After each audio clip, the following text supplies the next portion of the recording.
laptop, but I don't kind of.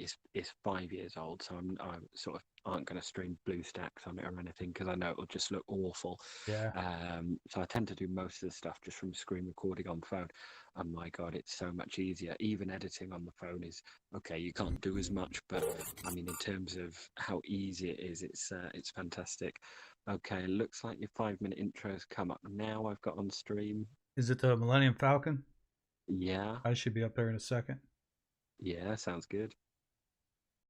But my camera is choppy. Thankfully, if I'm going to try to load it one more time, it's a Brio. It's a great camera. But man, I don't know what it is with the Mac. It just freezes like crazy. Can you guys in the audience hear us? There you go, Nikos. That's what I'm talking about. That is the only question. Yeah, I won't be able to see any of the chat. So if you get anything interesting in the chat, please read it out. Oh, absolutely. And I'm gonna bounce it to us back and forth, I think. Yeah, that sounds good. Okay, it says volume is low.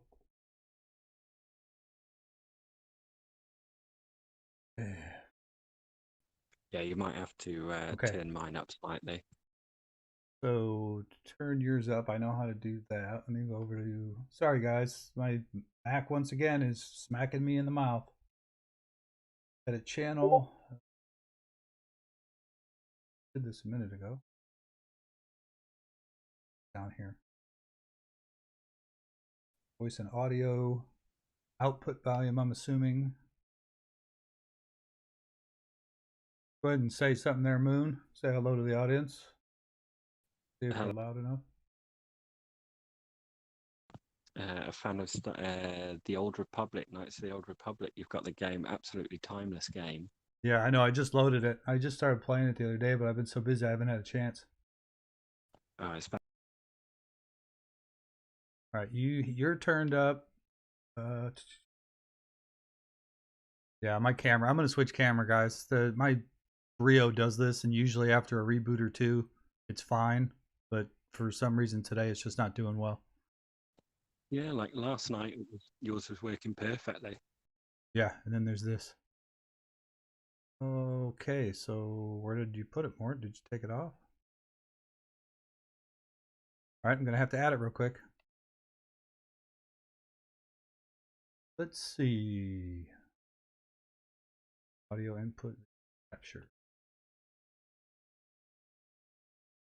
So much, especially when it starts doing this. Okay, I don't want.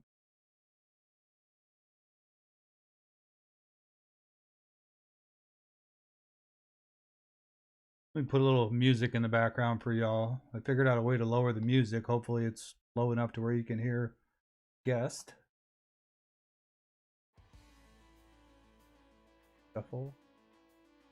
Give it about 30 seconds. That should start coming through.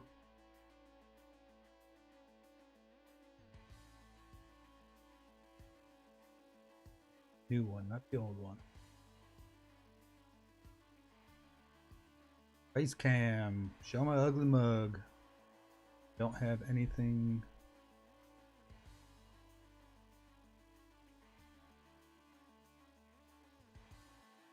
Background filter.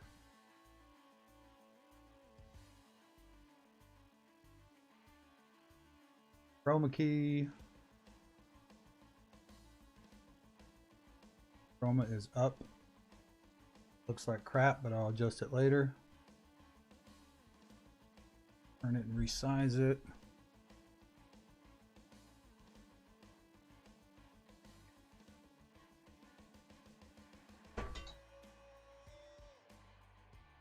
Gotta move the green screen. Boy, this is so much work. Now we need to get rid of.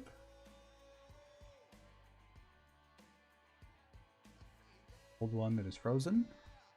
I think we are good to go. BlueStacks, BlueStacks, BlueStacks. Okay, you guys, sorry about the slow up there. I've had a lot of, everything was working great around noon, and then I had was supposed to have a meeting at work, and then came in here, got it all going, told Moon that we're good to go, and I lied. We weren't good to go. I usually reboot my camera, and I did not. And I appreciate you guys with the 3 likes. You must be getting a good laugh. out of my misery. I appreciate it. So today we got a special guest. We've got the guy I was telling you guys about with the pool video. I put his YouTube channel in the description of this video, so make sure, not now, but after this, don't want to miss the good stuff, go over and check out his channel. I can listen to this guy talk all day long, from England, soft spoken, easy to understand, very intelligent. Moon, say hello to the audience here in the battalion at Fort Mort. Well, at least one of those statements was correct anyway. Yeah, I do have to be pretty quiet because I have my young daughter sort of next to me. Me and Mrs. we kind of take it in shifts because she wakes up ridiculously early, around about 4 o'clock every morning. So I do the late shift, I sort of stay up, and what else is there to do except watch Disney Plus and play and do videos for Star Wars Galaxy of Heroes, and then, you know, kind of get a bit of a break in the morning as well. So yeah, but no, enjoying it at the moment. It was a nice, a little bit of escapism to kind of go back to the roots, and I really enjoyed the stream last night with Destroyer. Taking me back to sort of the roots of Star Wars Galaxy of Heroes. I forgot completely about the credit crunch, the sort of first world problems of Star Wars Galaxy of Heroes. So it was really nice to kind of go back, visit those characters that, you know, in an early roster or mid-tier roster, these teams that sort of we forget, and kind of the idea of this was more so a conceptual one rather than exact teams to use on 3v3, but more so because they don't necessarily have to stick in their own factions, but they can be, and 3v3 opens up a whole potential. There's no exactly right formula in 3v3. 5v5 I find a lot more, okay, you've got to stick to certain factions. Ever since Jedi Knight Revan came along, that kind of killed everything in terms of swapping factions. But the big difference now with 3v3 is leaderships are pretty, you know, interchangeable, and you can also have a lot of fun with a lot of plug and play characters, which we don't tend to get a lot of the time. You know, sorry guys, I know he's a little bit quiet. I'm looking at all my settings, making sure he's turned up. He's got a little one at home that's sleeping. Being in London, his wife works early in the morning. If you guys miss any of that, so I'm doing my best to try to find a way to get him turned And up as best I can. Can you still hear me okay, Mort? I can hear you fine, but I've got headsets on. Let me see if I've got any other options. I have got you turned up completely well. Can you turn yourself up at all? You know where to do that under user settings, right next to the microphone and the earbuds. You click on that and go to video, voice and video. I think you can up your input and output volume.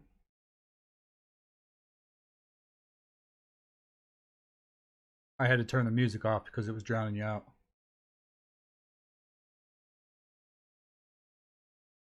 I could actually show you. I can turn myself up a little bit, so I've got to kind of watch it on stream at the moment. So hopefully.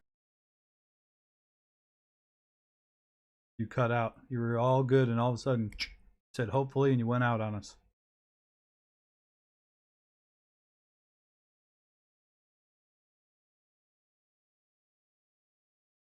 Interesting. Maybe we should have put Moon on Zoom. You might have got better volume. Uh-oh. Uh-oh. Here comes Q Cub. Hey, I'm always up for it, man. I love a good embarrassing moment.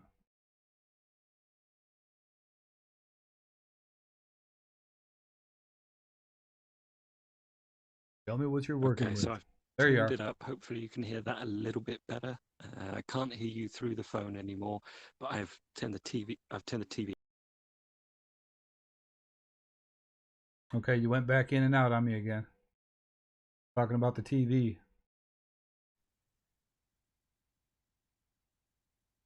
We're struggling, gang. We're struggling. Learning process. Caw. Boom. Nice. Well played, sir. Should have seen that coming.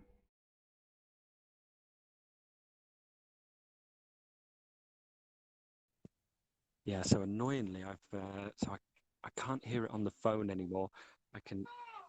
I can just hear it on the TV. Okay. Well, So there probably is about a 15 or 20-second delay. that's fine. I didn't want to. And obviously, you got to be able to hear me so that we know what we're talking about, going back and forth. And I'll do my best not to step on you. That will really hurt. All right, I'm loading up the game right now, guys. I was on the wrong account. I had to move it off screen, obviously. We are almost there. I don't know any other way that I can turn him up. I can hear him pretty good because I got a headset on, but I know he's quiet. I'm just glad he came over to help us out today. Worst comes to worst, he can talk to me and I can express to you guys what he's talking about. All right, we're in game. So, guys, starting out, thank you again for joining us today. I know Cubs jumped on. I honestly didn't expect that. Streaming that early. Most of the big timers are trying to go tomorrow and going late, but it's all right. We're gonna do this thing. So, I talked to Moon a little bit, just back and forth. This is the first time I've actually heard his voice in person. I was having issues before the stream even started, so we didn't get to really get together. But we are going to talk about some ideas that we have, and I think this is really cool, really unique, because he's got. Are you Division 1 or Division 2? You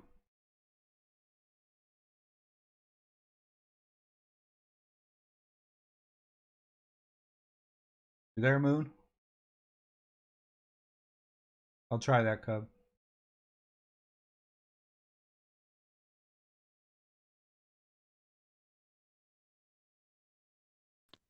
Division 1 at the moment. Division So 1. apologies about the delay. Hopefully you guys can hear me a little bit better now. Okay. Is it delaying on you, or were you just doing something trying to fix it? Or are we going to be on a delay? Yeah, his user volume's all the way up.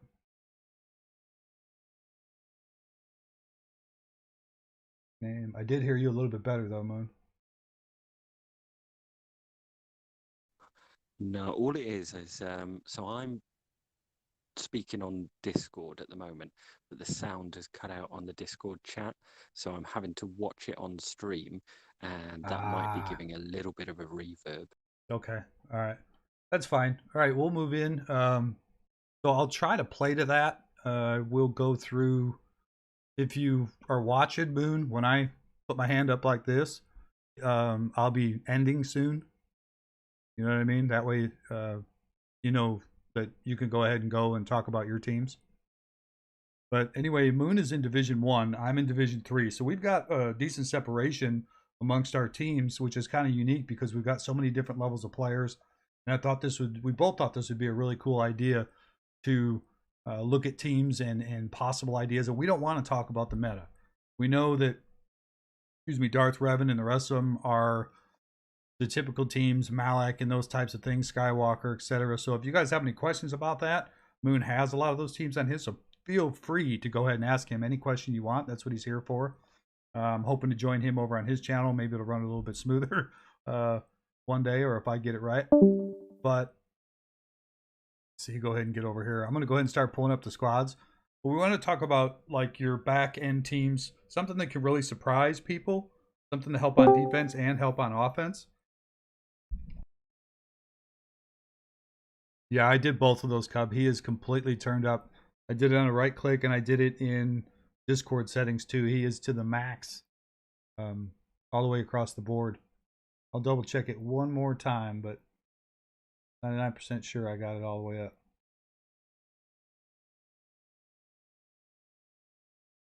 Voice, video, input, output. Yeah, it's completely up, man. Input sensitivity is about 75%. Guess I could raise that up, but I don't know if that's going to help his or just mine. Noise reduction, that might help you, but it might hurt me. Audio gain control. Yeah, we're as high as we're going to get, guys. So yeah, probably what's the easiest thing to do. When I see your sort of hand go up, I'll turn the TV down, and then I'll sort of turn the TV down as well, and then just maybe go on a little bit of a rant. Well, not a rant per se, but just sort of do a couple of minutes, and then obviously I'll hand it over as well. Yeah, absolutely. So that's what I was thinking. I definitely don't want to dominate the conversation. I want to hear what you have to say. So when I throw mine up, then you're welcome to go ahead and jump in. And we're gonna go ahead and start with you as soon as I finish this. But guys, so at the back end of your roster, you got a lot of stuff that you're like, well, what am I going to do with these guys? Uh, you got your Dooku's, you've got your Throns, you got these different guys that can go in as well into lineups, but you got some other oddballs that, what am I going to do with? What use are they? Like Ewoks are a great example, so I don't want to give everything away here, but we'll go ahead and get started, and I will go ahead and hand this over. I put them in order, in no particular order. I just put them. The only one I didn't have that you handed to me, Moon, was ARC Trooper. So when you see the two that are alone, the ARC Trooper's the one that's missing there. The rest of these will pretty much just be right in order. So why don't you go ahead and talk to us about this first droid team? Sorry, I was a little late on that.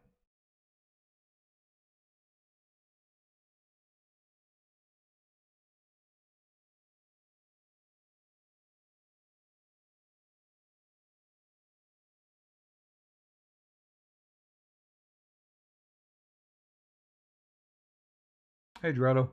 We're having some Yeah, issues. so the HK lead used to be many sort of moons ago. The HK lead used to be, believe it or not, the meta, and the lead on it.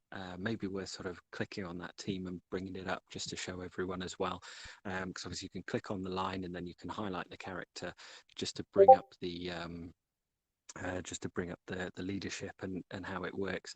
So obviously you've got HK's lead. Because I'm on Discord, I can't remember exactly, but I will try my best to remember what they are. But I'm sure that the HK lead is something like 20% crit chance, 10% crit damage, and on a crit hit, they get turn meter possibly. You also have something that can daze as well in terms of K2SO, and then T3 will also have a buff. Be able to clear taunts or positive status effects as well. HK is going to be a damage dealer. He can still do a huge amount of damage, but then also K2SO is going to get that daze out there. He's a decent tank, pretty tanky, pretty annoying because he will come over and sock you one in the grill each and every time. And then T3 can heal up as well. So that's kind of pretty good in terms of, and also it is sort of hard to get around it without using a good team.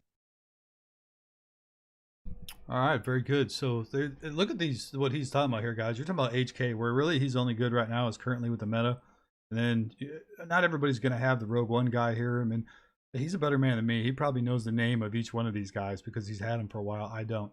I believe that's T3M4, if I'm not mistaken, at the end there. He's a really versatile droid as well, so that's something to look at. I'm going to move over to mine right here, and we're going to look at the first one that I got, and that is in 3v3. I remember when we did it in January, I struggled hardcore trying to find some usage out of the Ewoks. Everywhere I put them, I tried them on offense, I tried them on defense, they got decimated, okay? So, as you guys know, I went into Galactic War and I tried practicing some of these teams, and I was actually pleasantly surprised with the way that this team went down with Chirpa, Elder, and C3PO. And the reason that the reason I put them in this combination, actually, let me pull up my sheet because I'm not as full memory as everybody else is. I actually gave myself a little cheat sheet as I went through to remind myself on why I did that. 1 second, gentlemen. I need to make music. He is very good against Jedis, and it's a very good point there. So he's very good against Jedis, and there are certain like Rose Tico is good against First Order. I think she's the only person in the game. I don't want to say good, right? Let me take that back. She has an ability that is better against the First Order, which is just absolutely insane to me. Is that their way of bumping her up? I don't know. Kind of disgusting, actually. But anyway, the reason that I put Chirpa with C3PO and Elder, obviously Elder for the heals, but they got pretty good synergy. And some people don't even know C3PO does well with Galactic Republic, Resistance, and I'm forgetting one, but anyway, and also with the Ewoks with some of his abilities. So obviously some of them could be affected by Zetas, and keep that in mind, guys, when we're talking about these. We're talking about these guys. They could be with Zetas, they could be without Zetas. So it's up to you to actually look and see where the best synergy. Obviously, if they're fully maxed out, it's going to be the best possible scenario.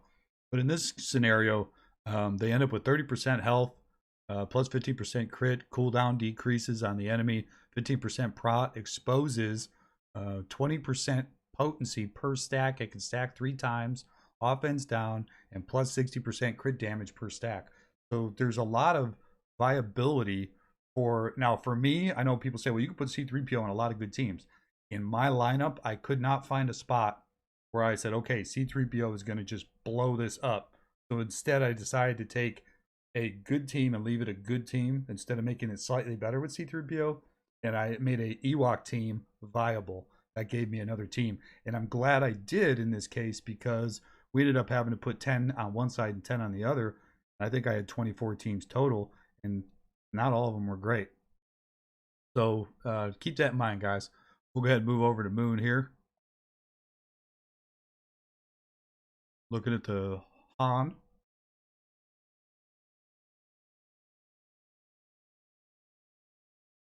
Rose OP. You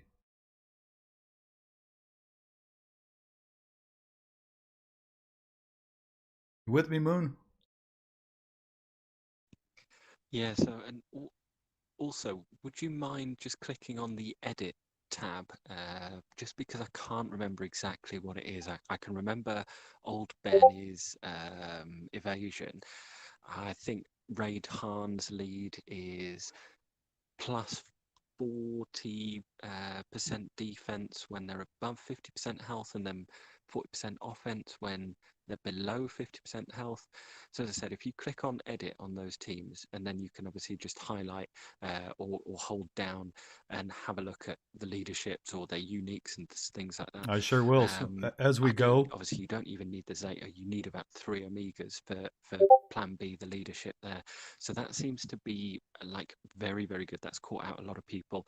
I've just got mine up to gear 11. I'm hoping to get him up to gear 12, 13, because he gets very, very tanky. Vandor Chewbacca with that prepared mechanic, you will need the Zeta for that one. L337, I'm lucky enough to have for the droids, because I used to run Nuke Team, but again, you really, really don't need for the droids. Prepared mechanic L337 is one of the tankiest tanks in the game. Again, prepared, they're really going to have to take a huge amount of DPS in. Vandor Chewbacca also, there's no point putting like offense or anything like that. His damage all comes from health, so very, very similar to Grievous or General Grievous. When you go in against when you're modding Vandor Chewbacca, you just want to stack as much health as you can on him, because that's where his damage is going to come from, and he's pretty naturally tanky as well. Yeah, an L337 I have no experience with other than getting my ass handed to me with him. I know that he is nastily one of the roughest tanks in the game, and is Vandor the one that can also... He's not the one that can revive, right? That's the other Chewie, isn't it?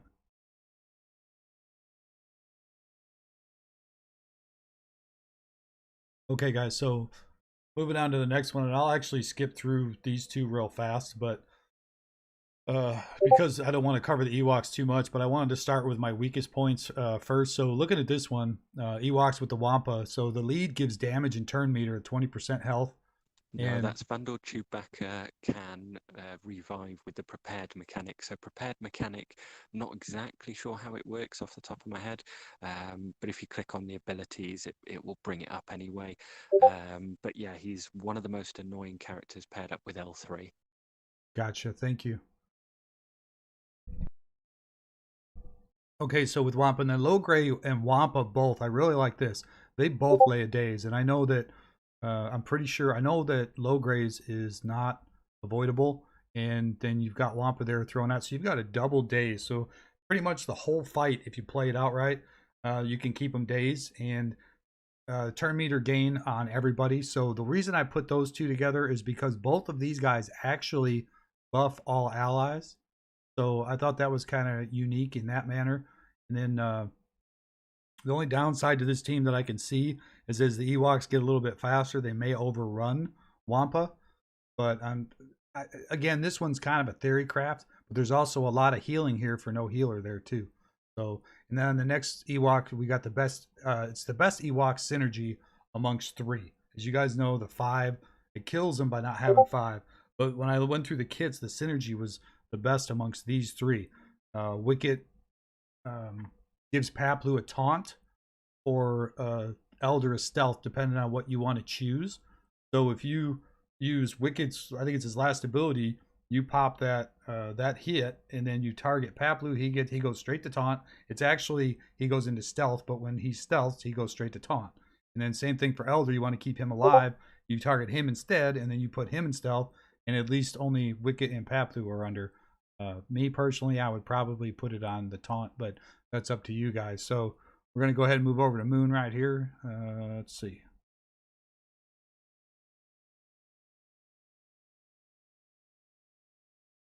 He's coming. He's on delay. What we got in chat?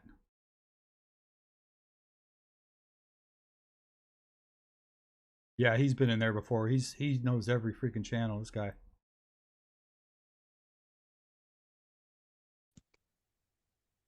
So Thank you, yeah, Nicholas. old Ben leadership. Do you mind just bringing that up for me? Because I remember it's evasion. I can't remember whether it's anything to do with turn meter as well, but certainly with evasion. Kanan, I don't have personally the Zeta on him myself, but with that Zeta on, it is incredibly annoying in 3v3. Remember, what you've got to think about is 5v5, we're going to be dealing a lot more DPS. 15% term evasion, and then gain 25% term whenever they evade an attack. So this is, Juhani is very annoying. She'll be taunting. Ideally, you want to get rid of Kanan first and foremost, but total defense there is an absolute nightmare to get through. You'll only really know about it when you've come up against one. There's going to be a lot of survival in that team as well.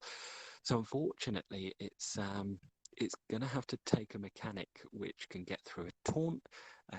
Juhani is very tough to get through. You can build her very, very good. She can also stun. And remember, this 3v3 isn't necessarily just about getting straight through those teams.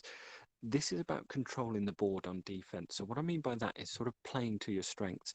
So Night Sisters, Royal Guard, Cad Bane, all these sort of characters which aren't particularly good in 5v5 possibly, because okay, if you have 1 stun or 2 stuns or whatever it is, you can kind of get through it a lot of the time. But in 3v3, controlling the board and controlling your opponent is incredibly important. So a stun there, I can't remember whether it's 1 turn or 2 turns that Juhani stuns for, but this is an incredibly annoying. You'll find a lot of people will time out against his team, and also evasion. So each and every time that they evade, they're also going to get turn meter. I've tripped up on this team a few times, or a team very similar than this. Very rarely would you put sort of 3 tanks together, but I've found that it does work. And if you don't take in enough DPS or the right squad, that's the issue. You're not going to get through it. Yeah, I absolutely agree with you. When I saw this team, I was like, hey. So and keep that in mind, guys. In this game, 3v3 is about a couple of things like he talked about was control. And another thing I want to point out is you have got a multitude of timeout teams. All right. It's not necessarily that they're going to beat you, but they're going to time you out, which is a waste of banners, right? So that's something that you have to look at with 3v3 is timeout teams. And I've got some at the bottom of my list. But to me, this guy right here is one too, because there's not a lot of DPS here, but you've got a self-heal and a self-stealth out of Juhani. You've got a not only a self-protection return, but Kanan can throw, I think he can throw, maybe it's just on the Phoenix, but I'm 99% sure, let me check, that he can throw it on one of any ally, if I'm not mistaken. And then, like he said with the Zeta, I've got the Zeta. It's the only Phoenix I put a Zeta on. And I'm kind of glad I did now for 3v3 because he counters like crazy. And especially in the lineup I put him in, which you guys will see in a little bit. Yeah, it's target ally, gets Foresight. Forgot about that. And protection up. When each of these Foresights expire, Kanan gains 100% turn meter. We're not worried about the Phoenix, but that's a pretty damn good ability overall across the board. So well done, sir. Let's see. Actually, on the next one, I'm going to have you cover 2 because you have got... We had some of the same teams, guys, which I'll say that when we go through. We had multiple teams, so I just kept them on his list. And then we're going to move into this one. And this one's one of my theorycraft ones that I really like that I came up with. I think this one, especially at a higher level, is going to be scary. A lot of people, I didn't realize right away that that the vets, they had moved them over to the resistance. And with the resistance, there's a couple of combinations here that I want to talk about. This one's, I don't want to say complicated, but there's a lot of different variables that can happen here. So the vets, they stack crit until Hey, Fort, I've just got to yeah. duck out for 5 minutes, so if you can cover the base, I'll just be back in 5. Yeah, no sweat, brother. The vets crit until crit when the leader or another vet takes damage. So when you have to have a resistance leader for for the vet's mechanic to work. It can be a non-leadership leader, and that's why I've got Amel and Aldo there. You can actually utilize her as a tank, and as she takes damage, the vets literally boost up. Their crit keeps building and building and building and building until they take a turn. And then if they hit and they don't crit, they build and build and build and build. If they don't crit, they build and build and build and build. And then when they finally crit, it's a huge hit. There's no limit to the stack. So it could be a monstrous shot. It could be it could be like an annihilate. The vets also, both of them, they have a very similar mechanic. They've got a 100% turn meter on any death. So any ally, so if anybody in there dies, they get instant 100% turn meter in a turn, and they get a boost as well. This team carries daze, stagger, and if you have Finn in the lead, his lead isn't quite as good as RJT's in this one, but if you have Finn, you'll have 3 stuns to utilize along with the dazes. So as Finn soaks up damage, it boosts the vets, and then you've also got the no lead option because you've got the taunt. She's got some cool abilities too. And then you also have BB-8. He could be in the lead. Now he doesn't have a lead ability, but he can be in the leader position, and his hit gives a tenacity down, which is allowing them to hit even harder. So he's kind of a tank with his foresight. He's kind of a tank with his dodge, but every time he does get hit, those vets are going to charge up. So it's a fast, hard-hitting team, theoretically. So I have tested it in Galactic War, and it did pretty good. But there was some certain teams that would really put a pounding on them too, if you know what I mean. If they take them out too quick, my guys aren't geared real well. So again, they're only gear 8 all the way across the board, as you see. So a very, very, very interesting team. This next one, Palpatine and Bastilla, obviously they work well together, right? So you got the shock factor, and then you've got this tank who, he's a pre-taunt tank. When he comes in, he instantly taunts. And then if you want to, on his first turn, you'll have to taunt again to keep that taunt up. But that taunt heals. And that's basically what I would do. That heal's not going to do me any good on the first one, probably, or it may. So if I'm not mistaken, it may add, I think it's just a heal. I don't think it's protection up as well, but let's take a look. Regroup. Oh yeah, and I forgot about that. Crit hit immunity. So you've got 2 squishies, and he's putting up crit hit immunity, which is he's giving them a taunt, crit immunity, and his taunt lasts 2 turns. So there's a 24% of Shore Trooper's max health. So the more health you got on him, that helps as well. I tested this team, and I absolutely loved it. Absolutely loved it. There are so many. I'm back again, Fort. All right. There's so many DR teams out there that this team was absolutely fabulous when I tested it. Loved it. I was just talking about the Palpatine, Bastilla, and Shore Trooper. That team was really, really fast and hard with the shocks and the debuffs and such. So we're going to go ahead and move back over to my man Moon as soon as we get him up there. Thanks, guys, for sticking through this. And congratulations, Uns. I see we had some winners out there today. Speed kills. Uh-oh, Cubs got a non-clear, huh? I'm just trying to stay ahead of him in the banner race. I'm chasing Moon. I'm right behind Moon. I'm at a disadvantage, though. He's got more banners. One of the, just a slight variation on that one. So I remember, I can't remember if it was the last 3v3 or the 3v3 before that, because I'm sure they come every 5 months or so. And the issue that I had was someone had set Palpatine Bastilla, which absolutely supercharges Palp, and then they put Thrawn in there, which absolutely supercharges it as well. So that is, if you ever see that, do not underestimate that. Take a meta team in against it, because even if you fail once and you can't get out of that battle either, then you are absolutely stuffed when turn meter is loaded. If you can afford to put Thrawn in, I much prefer having Thrawn on offense, just in terms of controlling that battle. But again, that is one of the best 3v3 teams that I've underestimated, and I've known so many people underestimate as well. So just going on to the bounty hunters. Now, this one depends on how you run your boss. If you've got quite a quick boss anyway, I would go for Jango Fett. If you've got a fairly slow boss, probably go under his boss lead and just do him. Again, some people do him health, other people do him protection.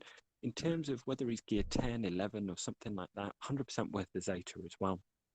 You just want to get him his contract as quick as possible. So debuffs out there are fantastic. Remember, Jango Fett can take away turn meter from everyone else. That opening attack, Jango Fett is very quick anyway. And they've also got a kill. So this is almost like a 3 versus 5. Now, when you think about this, there's certain mechanics like Night Sister Zombie. So you have to kill, what's his name, Bosk. You then have to kill Jango and Boba Fett. Jango and Boba Fett twice. So you've got to kill a total of 5 characters at least in that squad. Now, when it comes to, again, this isn't really a fair fight, 3 versus 5, I would have thought.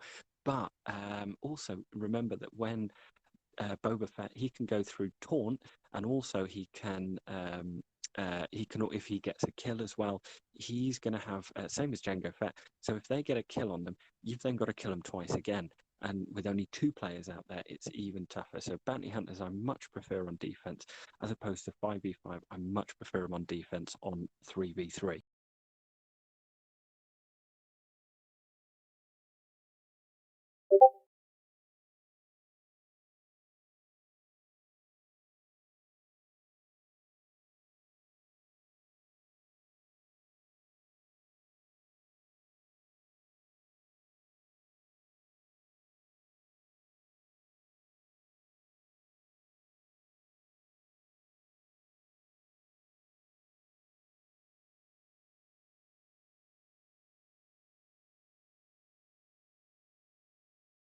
And I'm talking to a microphone that's off because I'm trying not to go over here. I'm sorry, guys. Always keep in mind, I agree with him completely. Sometimes I have Bosk. I don't use the Boba Fetts all the time. I did this time, I believe.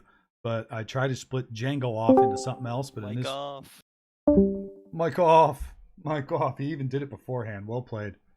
We know who the Joker is in the battalion.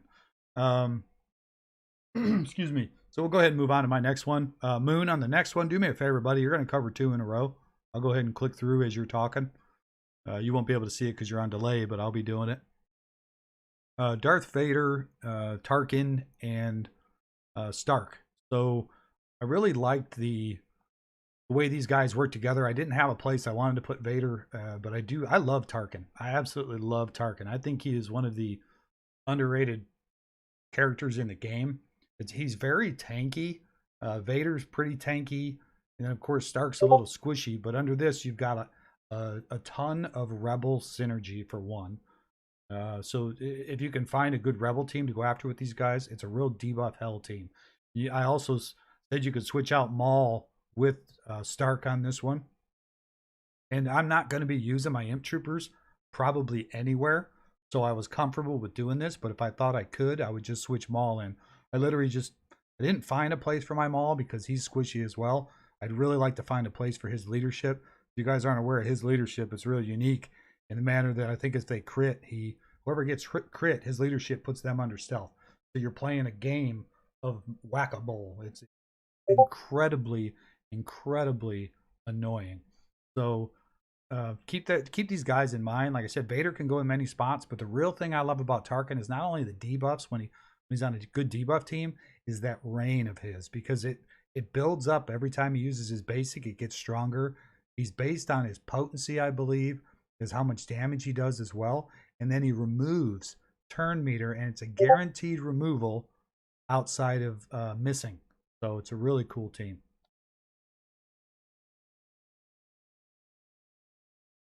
Where are we at, Moon? Here we go. This one's kind of a known one, but a really unique team.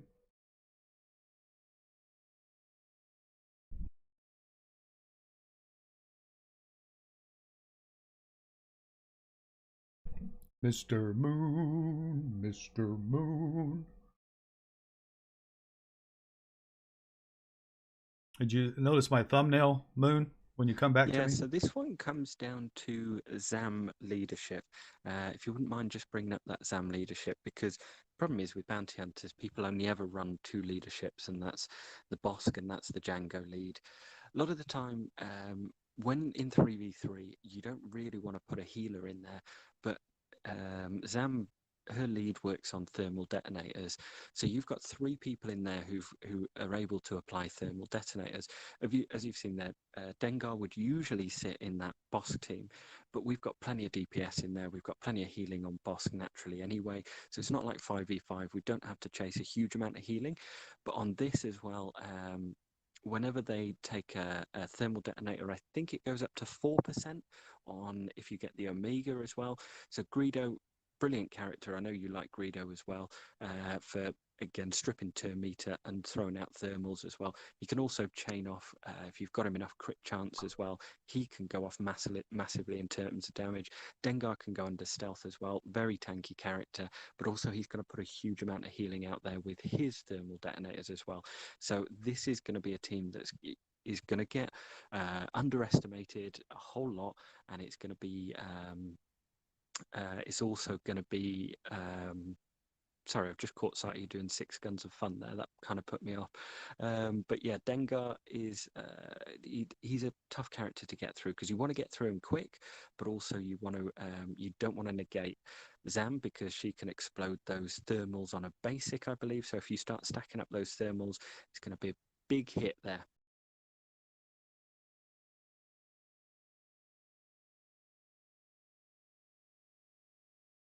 All right.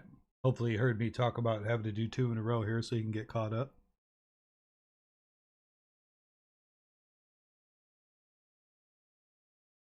Sorry for the delay, gentlemen. The battalion's running slow today.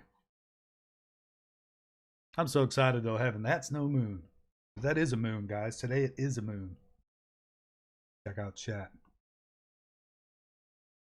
Oh, sorry. No, I forgot you doing 2 in a row. So Asajj, I much prefer, just because of going back to that Tarkin, controlling turn meter. Now, Asajj's lead, she's going to strip turn meter on her basic. Acolyte, obviously, is going to go under stealth. A lot of the time you run Acolyte under zombie as well. So that old Dakar is very interchangeable there. Old Dakar is just annoying because I have her stacked for potency. I think I've got her at about 120% potency. So again, each and every time a Night Sister is going, they're going to strip turn meter. So if you have them quick, again, this is going to be a great control mechanic. Acolyte can hit pretty hard as well. Old Dakar, actually, that Zeta isn't worth it until gear 13, I don't think. But again, if you've stacked her with potency, because remember, she can stun, Asajj Ventress can stun. Acolyte, you probably want to use with Talzin and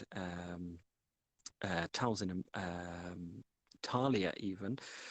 So yeah, I'd probably actually, on reflection, take Acolyte out of there, hide that, because you've got to have AoEs to kill her. Whereas obviously, if you kill off Asajj, kill off old Dakar, looking at it a second time, then you can just target Acolyte. So I would swap that out for Zombie.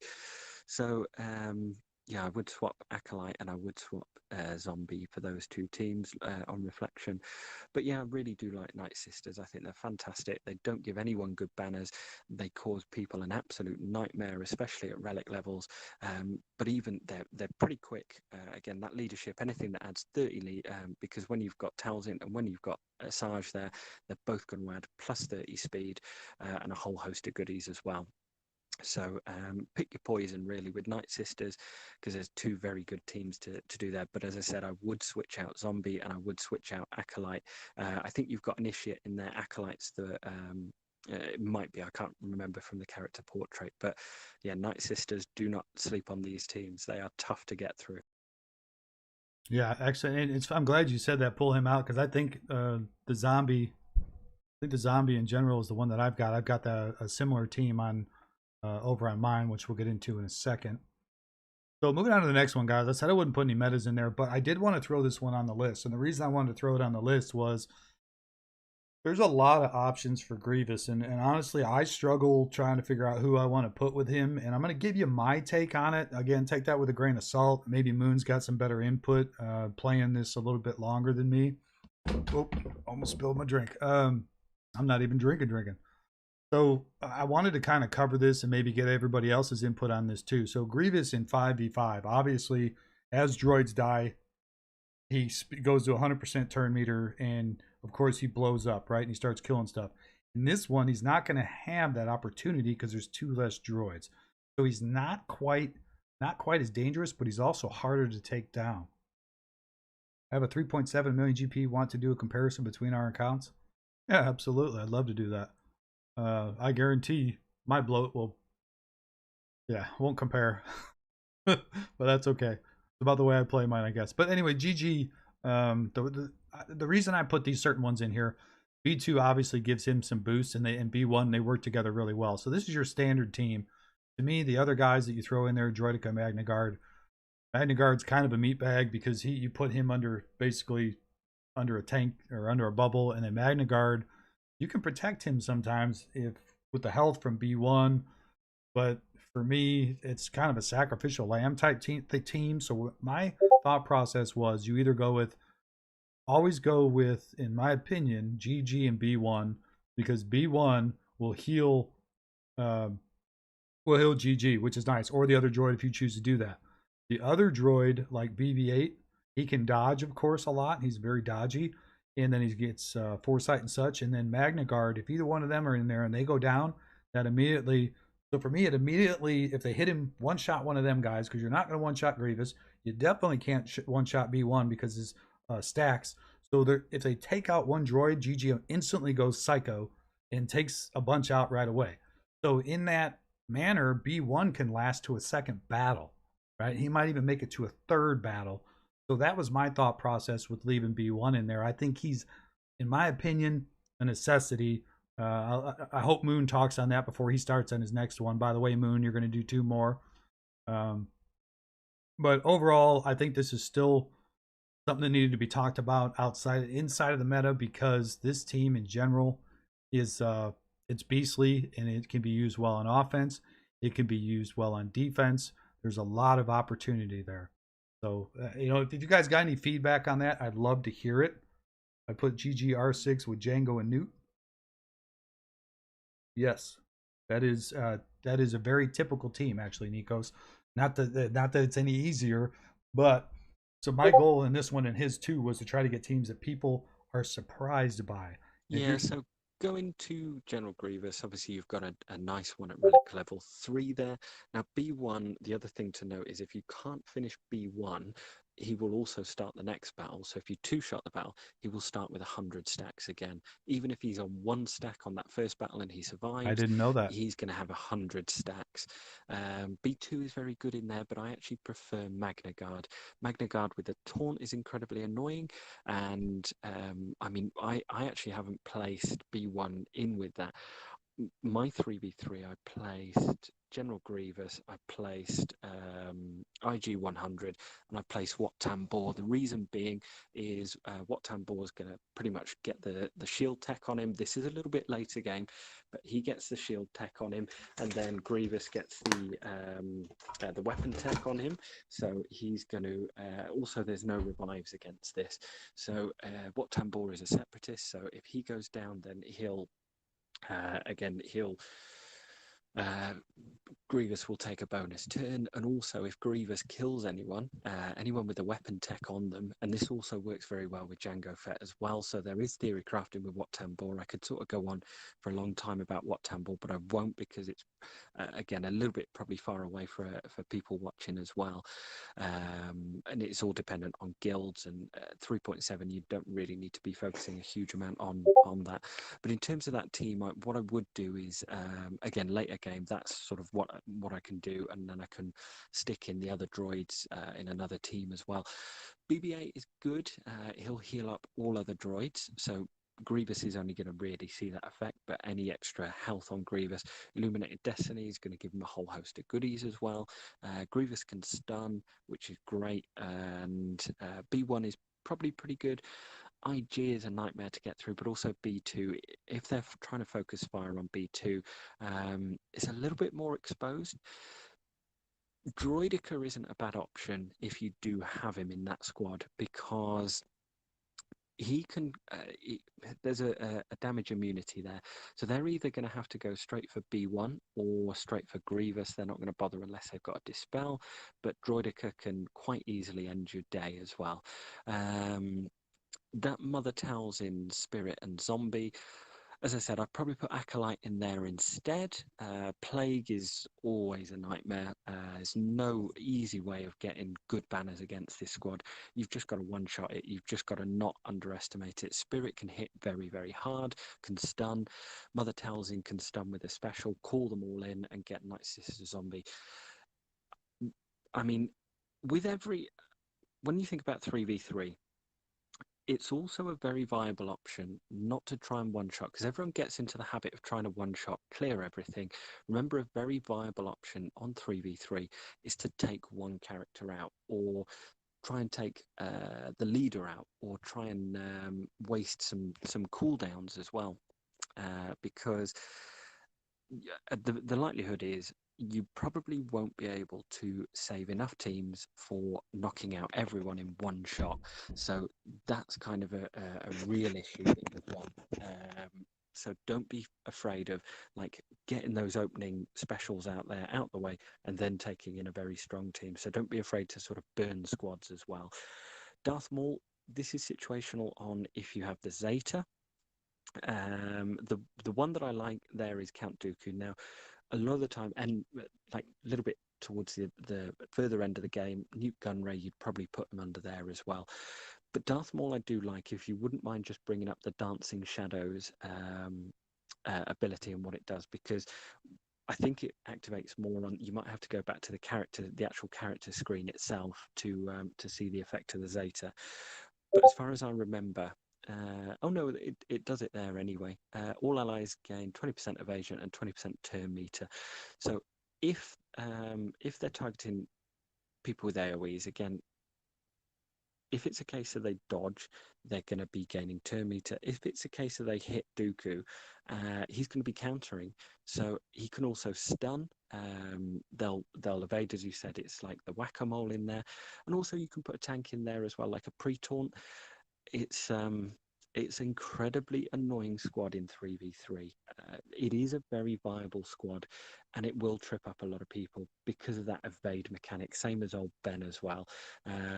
It's a nasty squad to get through. Anything like that, your opponent is going to be either scratching their hair or pulling their hair out, depending on how it goes. So yeah, more leads if you've got the Zeta in it. Fantastic defense team, and let them try and get through it. You can put it on the back line or you can put it at the front. It's just as annoying either which way.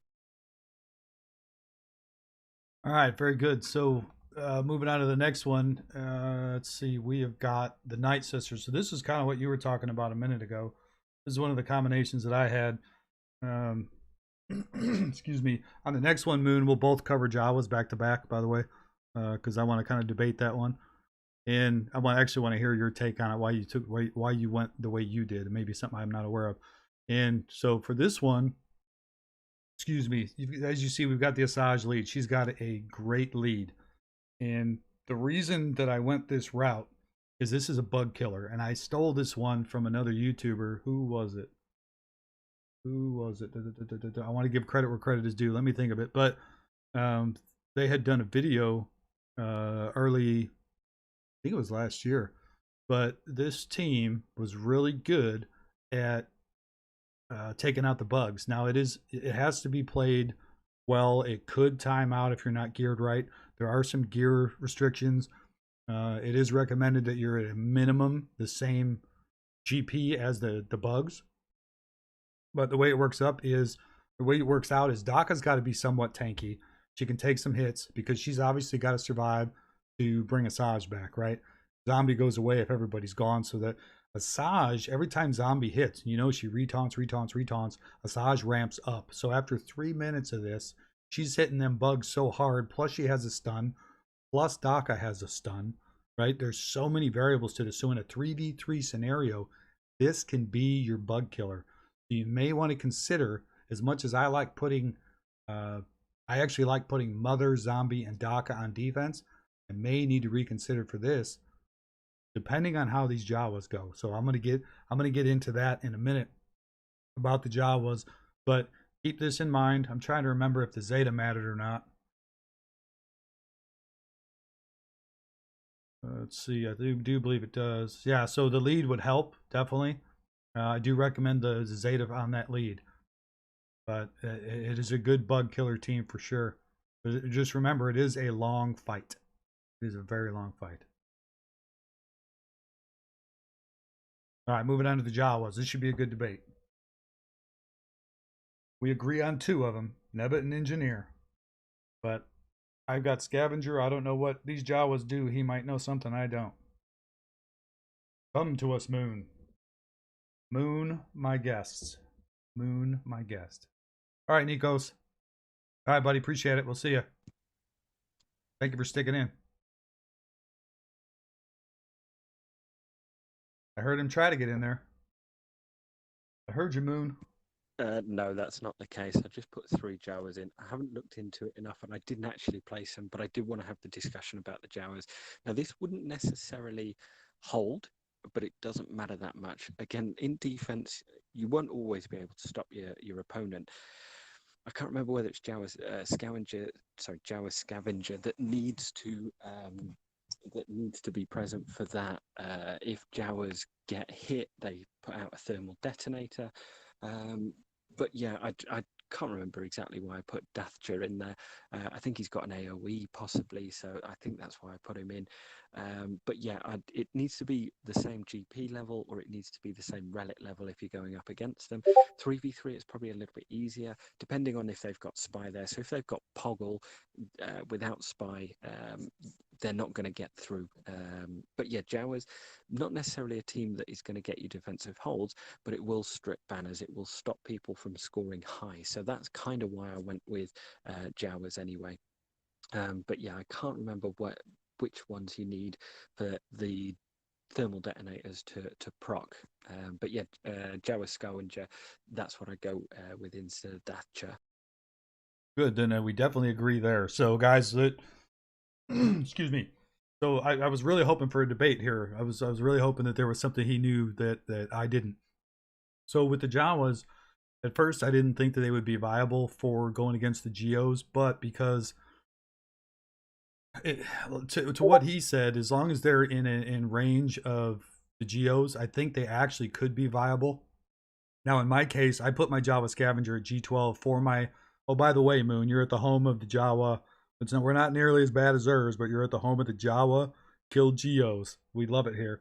So I've got a 69k team. If you haven't seen the video, that takes out up to 95k, and then I add Nest, remove Dacha and add Nest in order to take out up to. I took out a 126k team. That video is on mine too. 69k Jawa. It's crazy, right? So a lot of it is RNG. You've got to get around the Scavenger dying. If Scavenger dies in the moment, if he dies on that turn, no bombs go up. But any other time, any Jawa that's getting hit, they apply bombs. Now, keep in mind, guys, there's only 3 bugs attacking, so it's going to be 1, 2, 3. Sometimes there's an order where they'll attack 4 times because of an assist. So depending on the combination, I would probably recommend this one as long as Soldier's not in there. I think this can do it without Soldier, but it could do it with Soldier as well. And again, this is a theory. I know it's done because I've seen it. I've seen it done in 3v3 on one video. Theirs wasn't geared as well as mine as Scavenger, but Scavenger is the one that ultimately does it. And the other thing that this too is Jawa Engineer has an ability where he increases everyone's crit, which you need crit damage out of Scavenger as well, because you need them bombs to crit. The more bombs that crit, the more likely they're going to die. And then Chief Nebbit, obviously, he's got the taunt ability, and he can hide a random Jawa, which you're hoping he hides the Scavenger.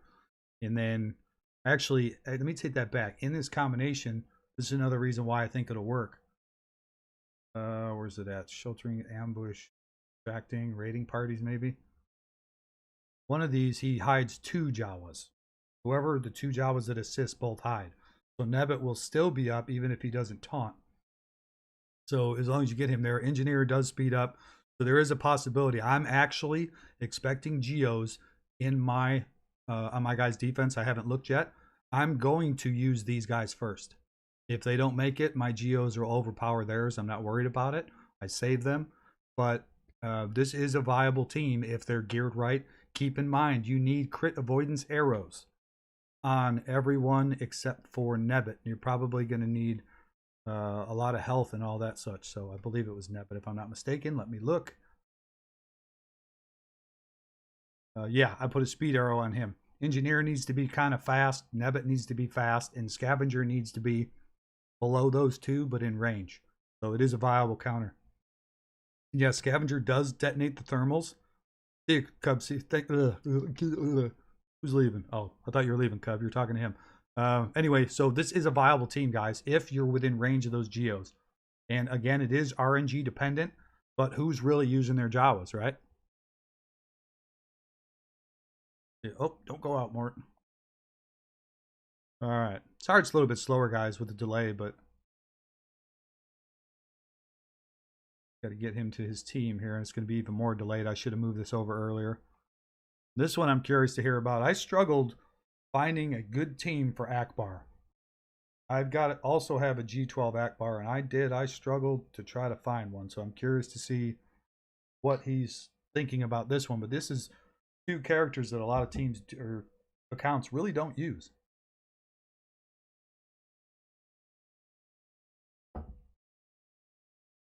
Moon over the horizon.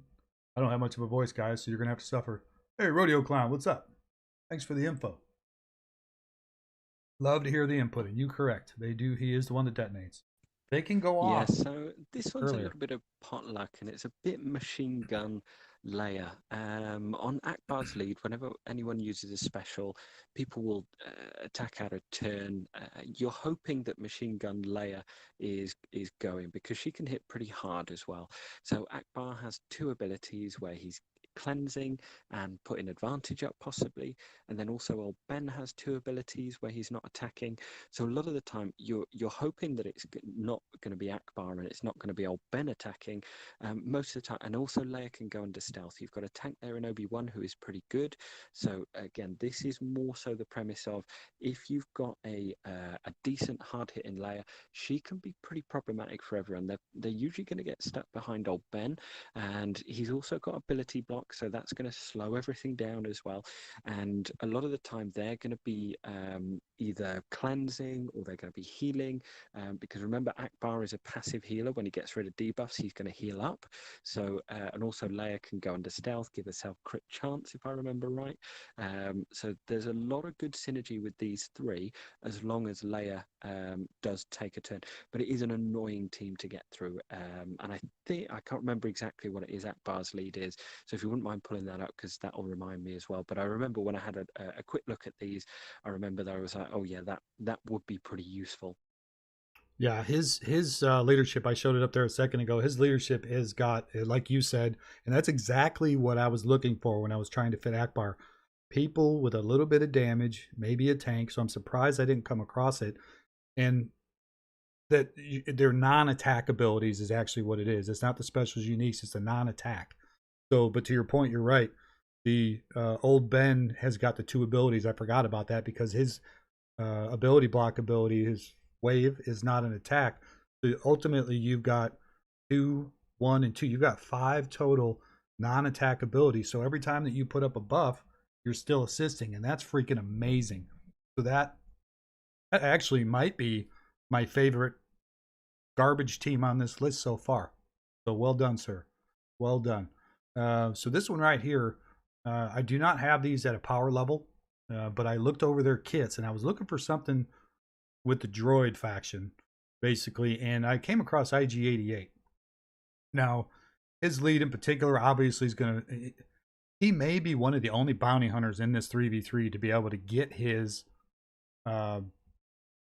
contract, because there should be some survivability in this team. And the reason that is because L37. Moon knows it better than I do. He might be able to correct me here. This is just me theory crafting. I've never played the second and third character there, but there's a lot of target lock in this team. There's it's just a target lock bonanza, and then you've got healing, immunity, you've got droid synergy, you got IG88 goes up to a 50% evade, and then plus you got a tank, you've got droid healer. So if you're interested in this team at all, make sure you read through the kit. But the synergy is really quite crazy. And then Moon, I'm going to back up over to you here, and I'm going to let you go ahead and knock 2 out for us if you don't mind. As soon as you come back around, if I can figure out where we're at. A lot of teams here, guys. Oh, we're moving to the special. Low bow. How low can you go? Like I said, guys, these aren't always the ones. I mean, you guys can theory craft too. You never know what it's going to be. My opponent used Akbar as his leader too. He had Low Gray and Jin Urso. Found it kind of weird, but it was worried about the revive. Yeah, Jin Urso's revive. Low Gray is unique because he can up a lot of allies. As you know specifically, that's all about his leadership. Now, the other 2 droids that I've put in there as well are going to be for a huge amount of survivability. Again, you've got Foresight with R2D2, you've got Burning, and you've also got Illuminated Destiny there. C3PO, quite as you were saying earlier, he fits in very well with a lot of factions, so it just depends on where you want to put them. Those Droid 3 and Droid 4, a lot of the time you can put in BB-8 in a droid squad, because when it comes to it, Jedi Training Rey is pretty good. You can still get a Dispel. She's naturally quite a quick character anyway. Resistance Trooper can Dispel as well, get a lot of debuffs out there. She can pretty much control the battlefield. And it helps having BB-8 in there, but you can still get away with BB-8 in another squad or your Grievous squad, because she's pretty powerful anyway with the rest of the Resistance. You can put her with Finn. You can put her with the Browncoats. You can put her with Finn and Poe. Poe's actually very good at controlling turn meter, buff immunity as well from his special. But yeah, it's basically going to be the speed. R2D2 is going to be able to stun out there. He's going to be able to burn and put everyone under foresight as well. There's a bit of passive healing from BB-8 as well. C3PO, depending on your Zetas as well, his confuse mechanic is actually quite confusing, but it's also very simple. Now, if you don't have the Zeta on, he's going to put 1 stack of confusion on there, which is can't gain buffs. If you've got the Zeta on C3PO, then it will go straight to level 2 of confusion, and this will also stop any counter attacks. So on he only has to go once, and he stops a character from counter-attacking as well and gaining buffs. This one as well, this is a little bit interchangeable. So 5's Echo, and you can also go with a little bit of synergy from Barriss as well. She's a very good one on there. Or you can go 5's Rex and Barriss as well. And Echo's your damage dealer. 5's is your tank and your leader. The lead is pretty good. They'll also get protection up for a couple of turns, if I remember right. I just went for, because my 5's is pretty tanky anyway. It's relic level 2 or 3 at the moment. So I went with 5's Echo and Arc Trooper. But lower down, I'd probably go for a little bit of healing, and anything under gear, maybe 11 or 12. I'd probably stick with exclusively protection. Don't even bother with any speed on that arrow. Just go with protection as well, because he's going to counter. He's not your damage dealer. You don't really need him going or taking too many turns. You just want him to survive as well. So there's a lot of people will run Rex leads, but this lead I feel is very underrated just because of its survivability. Yeah, I agree with you on that one. So Rex is really good outside of the team and the leadership. I don't necessarily like his leadership with the clones. You know, everybody raves about what a great leadership that is, but really it's a great leadership outside of the clones. He works really well with Wampa because he puts up tenacity, and the easiest way to take down Wampa is to debuff the hell out of him. So I totally agree with you. So moving on to this one, guys. This is one of my unique ones. So Scoundrel faction, Bounty Hunters fall under, and I was searching through trying to figure out, and I remodded my Greedo here, as you'll see, for a bunch of crit, right? Crit chance. So he's at 77.36. Thought I had him at 85, but he's still really high. And the reason being, if I can click on the right thing here, is if at first you don't succeed, He has a 15% critical chance up and 50% chance to attack again whenever he scores a crit. So 75% of the time he's going to crit. And of those 75%, he has got a 50-50 shot to crit, to hit, shoot each time. He's got a 50% chance as long as he crits. And he crits a lot for me. So as you see with that 74% and the 15%, I'm looking at 89. I'm looking to get him up to 100 because then I literally 100% got a 50% chance to crit and then hit over and over. I've seen it multiple times. I've had him, tap 9 times in a row in one turn. I have it in that where I beat Grievous with the bounty hunters that time. I think he did it like 5 times, but I've done it 9 times. And on top of that, if you look at his leadership, I tested it out and Ben works a little bit better. In my opinion, CLS obviously works better, but I wanted to change it up to make it very difficult for my opponent to understand, hey, what's happening here? So if I decide to put it on defense, or if I really need just one power shot to power through something, right? Han gets that first stun. So if I can stop the big attacker from going and then unload. And a great example of that right here is I'm hoping that for the DR team I'm going to go up against, that I can just annihilate the Bastia that I'm going against and then put some damage in on DR and then finish him off with the next team and work Malik down. Because I do not have a team that can even come close to taking my opponent's DR in one shot. So this is one of the reasons why I theory crafted this. Let me see if I got any other notes on it. I know I'm forgetting something. And the other part of that too that I like moving the bounty hunters outside of their faction is they aren't going to get very often are going to hit contract. Plain and simple. It's just there's too many variables and not enough teams, and it requires bounty hunters only to get the contract. So it's a very high damage team. Oh, and then keep in mind, guys, he's got one of the coolest abilities. Like he said earlier, I love Greedo. I do. He's a little bit on the squishy side, but his threaten does multiple things without the Zeta. So with the Zeta, he can actually stun the target if they're under 20%. To me, it's not worth the Zeta because how many times are you going against somebody? Usually by the time they're done attacking Greedo, if he's not protected, he's dead. So, but without the Zeta, it's all allies crit chance up for 2 turns.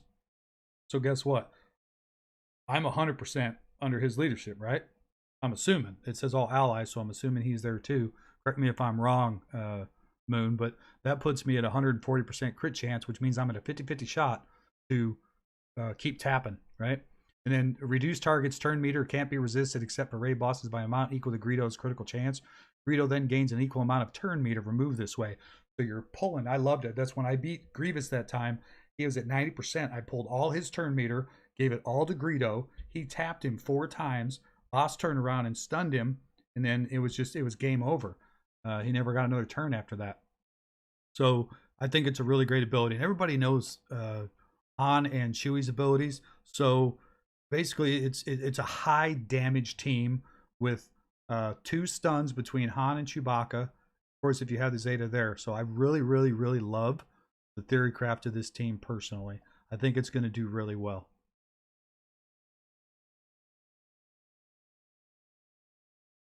All right, we're going to move on to Chewbacca. I like this team. I want to hear what he has to say about it. I told him earlier I really like this team.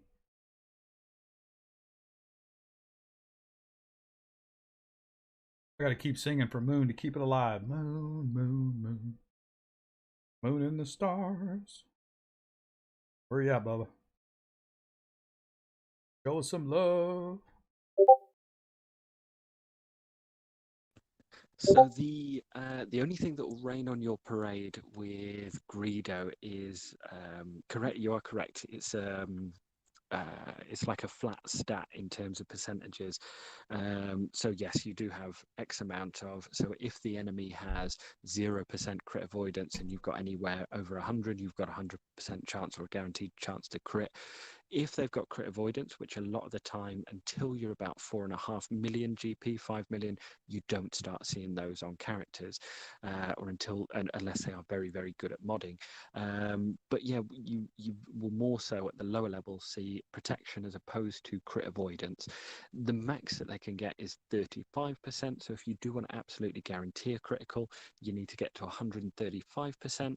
But usually when you run in the range of like 80 to 90%, you're pretty good in terms of that as well. Now, Clone Wars Chewbacca. Famously, we get 3 Clone Wars Chewbacca shards every May the 4th. Wookiee's Resolve is pretty good in terms of just being able to pull that defense or put that stat up. So again, he's naturally a very tanky character. Stormtrooper Han, you're going to have him whenever they're attacking Stormtrooper Han. They're also going to give a whole load of turn meter as well. And yeah, defense up, that's going to put a huge amount of survivability. And then if they do crit, you've got Barris's Zeta as well, hopefully. So yeah, this can again, this is all based around timeout. Again, you're not going to beat any squads with this, but you will hopefully time them out because Stormtrooper Han is very tanky. Barris is also very tough to get through, and also if you try and take in a big amount of DPS, so crit squads like Rebels, you're going to come unstuck with this because you just won't be able to get through this because of Barris, basically. So that's, again, one of the kind of things that you can play with is timeout squads. But as you said, there's a lot of different timeout squads that we can do as well. You don't always have to blow through an opponent's team or get a very specific counter. A lot of the time, they're going to make mistakes. Again, we always assume that our opponent will know our weaknesses in the squads. They don't. I guarantee you, your opponents are pretty lazy. They won't have deep dived into your roster. They won't have done that much work. So don't worry too much about it in terms of that, because again, if you put enough bumps there, they're going to trip up on 1, 2, or 3 of his squads. Darth Vader, this is built around dots. So Darth Vader, I think you need a Zeta on him, but one of Darth Vader's Zetas is 100% worth it. Darth Sidious is naturally quite a quick character as well, so with his special, he's going to get dots out there as well. You can go with Wampa in that slot, but I kind of prefer Shore Trooper just because of crit hit immunity. Vader is a passive healer. He can heal himself up from any dots as well, but Shore Trooper can get that pre-taunt and cause people a lot of problems, crit avoidance, and the heal as well. So yeah, again, dot team, but you can run it with Wampa as well. But I know a lot of people much prefer to keep Wampa for offense because he gets through a lot as well. Very good. So we're down to a low end on the viewer thing because it's running kind of long. So I'm going to go ahead and speed through mine, Moon, and then go ahead and let you finish off what you'd like. And so for this one right here, I put in Best Bastille Lead, which I believe is a really good team. I used it and I trialed it over and over and over in the Galactic War against the 80k teams. It did really well. Both tanks start with a taunt. The mediocre damage, but the team actually does a lot because there's 70% counter chance and assist. And of course, because of that pre-taunt, Bastille is under no threat whatsoever. Obviously, some Zetas work out really well here, so I was very happy with this one. CLS is another one that I was very surprised by when I theory crafted this one, moving him off of the Han and Chewie team. The reason being, it's a good use of Phoenix with the Rebel synergy. So Phoenix, as we all know, is garbage, and for you guys that know me, know it is. I absolutely cannot stand that faction. But if you separate them, Ezra's been known as a very good. I never geared him up any more than he's probably my lowest gear to the Phoenix. But Kanan stacks protection, which is nice. So if you throw the protection over on CLS, or I tend to have to put it over on Chopper because CLS almost isn't taking damage in this group from what I tested. So Kanan usually took the most damage, and I would put protection up to protect Kanan and for Chopper because it does both Phoenix. And then you got tons of counters because I have the Zeta on in particular. He's countering like absolute crazy. And then we all know CLS counters as well. Chopper's basic gives Kanan offense, defense, and speed up. And the reason I say it gives it to Kanan because it has to go to a Phoenix. I think it's a random Phoenix. So it automatically goes to Kanan. So that's awesome, and that's why I love this too. He's countering constantly, reduces Kanan's cooldown as well in certain scenarios, and it's also forced on him. And then Chopper's 30% chance to assist with a basic given Kanan those stats. So every time that Chopper uses his basic, he's going and giving him that offense, defense, and speed up. So it's a constant rotation. It's a very fast team, and CLS ends up doing the majority of the damage, plus Kanan doing all the counters. So really cool. This one was one of my favorite theory crafts, actually these two. So Newt lead, and the reason that I did this, guys, and it's pretty simple. Jango becomes unhittable under Separatist lead for 2 turns. Droideka on his first turn, he can go, he usually almost always, even with the AI, goes unhittable by putting the bubble up. So basically, for 1.5 to 2 turns, you cannot do damage to anyone but Newt. Newt dies, goes into stealth. Guess who they target? The 2 guys that are absolutely unhittable. So there's no damage being dealt, and then you're dealing out damage while the extortion is stacking. And while this extortion really seems to only work with the separatist, it does spread, and it spreads and it takes buffs off of the other team. So it is actually doing some work. So I really, really, really looking forward to seeing how this does on defense. And then and the biggest reason I pulled him off of the Bounty Hunter team with Bosk. And then the other one that I have is Newt with Zombie and old Acolyte. Zombie here, basically, as you guys know, as long as there's another Night Sister alive, she stays alive. So Acolyte almost always stays in stealth. It's like 90% chance. And Newt goes into stealth when he dies the first time. So you're basically just hitting Zombie. This is a timeout dream if they don't bring either an AoE team or something that's going to debuff these guys. So if they don't know what they're doing, it's going to really throw them off. So keep that in mind, guys, that is a great team for a timeout team. Let's see, where was he at? Looks like we got a standard team with the OR. Got the old meta from back in the day, so as soon as Moon jumps on. And then these 3 teams down here, we both agreed on. Actually, all 4. Yeah, all 4 of those. Yeah, that's. Hey guys, welcome to the stream. Yeah, that's the two teams with Newt there. I think they were absolutely fantastic. I've completely forgot about Django's damage immunity. That's really good. Karth, I'll whiz through them quickly as well. Qui-Gon lead is also very viable. I've lucky enough to have a Zeta on him, so if you don't have the Zeta on him, it isn't worth it, but that's also 3v3, it's much better. Karth, 5v5, it's not worth doing, just simply because in 5v5 because it's too easily taken down by Palpatine or Empire or anyone like that, but in 3v3 it becomes incredibly tough because you've got to go through Zalbar every time an Old Republic uses an ability. I can't remember whether it's an ability or a basic ability, the mission will assist as well. So you're going to get a huge amount of damage over times over there. They're going to heal up as well. So yeah, it's absolutely fantastic. The Old Republic, it will cause people to have to put in an A team rather than a B team.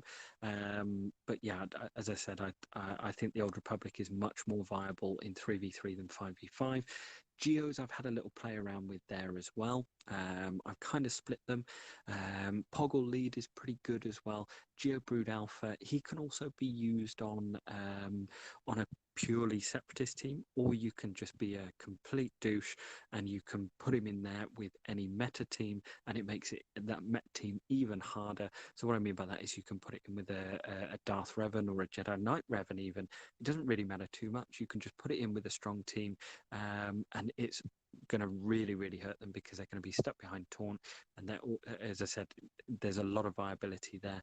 Poggle, his lead gives 30% extra offense to separatists, so all geos. So that's kind of quite nice as well. And obviously down the bottom, a lot of people will know it as well, Jinner. So if you have got the Zeta on there, it's let me just disclaim it is 100% not worth it, but I do have it. She can revive people, but you can also intermingle Chase, Chirrut and Baze. You can intermingle them with a lot of different teams and a lot of different rebels as well, and they are just because of the way they work and they interact and heals over time, again it's going to be a real nightmare for people as well. But yeah, I appreciate coming out. Thank you for spending the time with us as well, whether you're watching this live or on repeat. We've probably gone on far too long and definitely sort of big nerds about the game, but yeah, hopefully people can refer to this as well, and this is just more so a video about us going through those teams again. It's probably not going to be a hugely popular one just because people want to know the meta ones, but this is how people trip up. Grand Arenas, in my opinion, a battle of the B teams, where people are so used to fighting the normal metas, they get through it. They know how to do it. It's muscle memory. When they've got now have to think about it, that's where they start tripping up, and you can trip a lot of people up with these certain teams and gearing these characters up as well. So I'd like to say thank you very much as well, Fort Mort. It's been an absolute pleasure, and good luck with your grand arena. I'm just going to go and check in on mine now. I don't think there's been any action, but I'll be recording it probably tomorrow night as well. So thank you very much as well, and yeah, go give some time to that wife of yours as well. 3 nights on the trot is enough for any long suffering to put up with. Yes, without a doubt. And Moon, thank you so much for throwing the idea out for the collab. I hope we can do it again. Anytime you want to do it over on your channel, I'd be more than happy to. I know you don't have a real good setup for it. I'm sure there's a way for me to run my system probably in order to, if it's working right. And so, like I said, I really appreciate it. You know, we can only hope that both of our you're welcome, Rodeo. Thank you. And he's thanking us for all the info. So there's some really good info here, guys. He's a really smart guy, really talented. I'm envious of the video that he put out, which congratulations. I saw it was over 750 hits over 2 days. So great job on that one. Make sure you guys check out my info on this video and go over and check out his channel. If you guys want to stick around a little bit longer, if you got any questions, in the meantime, I'm going to say thank you, Moon, again. You're awesome. Thanks for coming into Fort Mort, and I look forward to working together again. All right, guys, you guys got anything for me? We had a really great guest there. That guy's awesome. Like I said, I could sit and listen to him all day. He's got such a soothing, calm voice. You can tell he's very intelligent about the game, and he likes to nerd out with like I do as well. I know he's got. I've been in his Discord. I'm in his Discord, and he's got some Zareth that fell #1. The guy that I talked about in the last video. He's in there. He throws in spreadsheets a lot more detailed than mine. A lot of dirty work that kid puts in. So he's got some really talented folks in there that really, and they work together. And like me, he tries to respond as much as he can. He's currently also off work. Currently also salary position, so he's being able to work from home. So he's blessed from that standpoint. In the meantime, while I see if you guys got any questions, I'm going to go ahead and check on my Grand Arena. I have not looked at it. Of course, I got matched up with probably the only guy that I'm actually concerned about maybe not beating. But because there's a couple of things, he didn't mod very well. He's very fast on the upper end of his teams. Okay, he's gone to work. Oh, look at this, guys.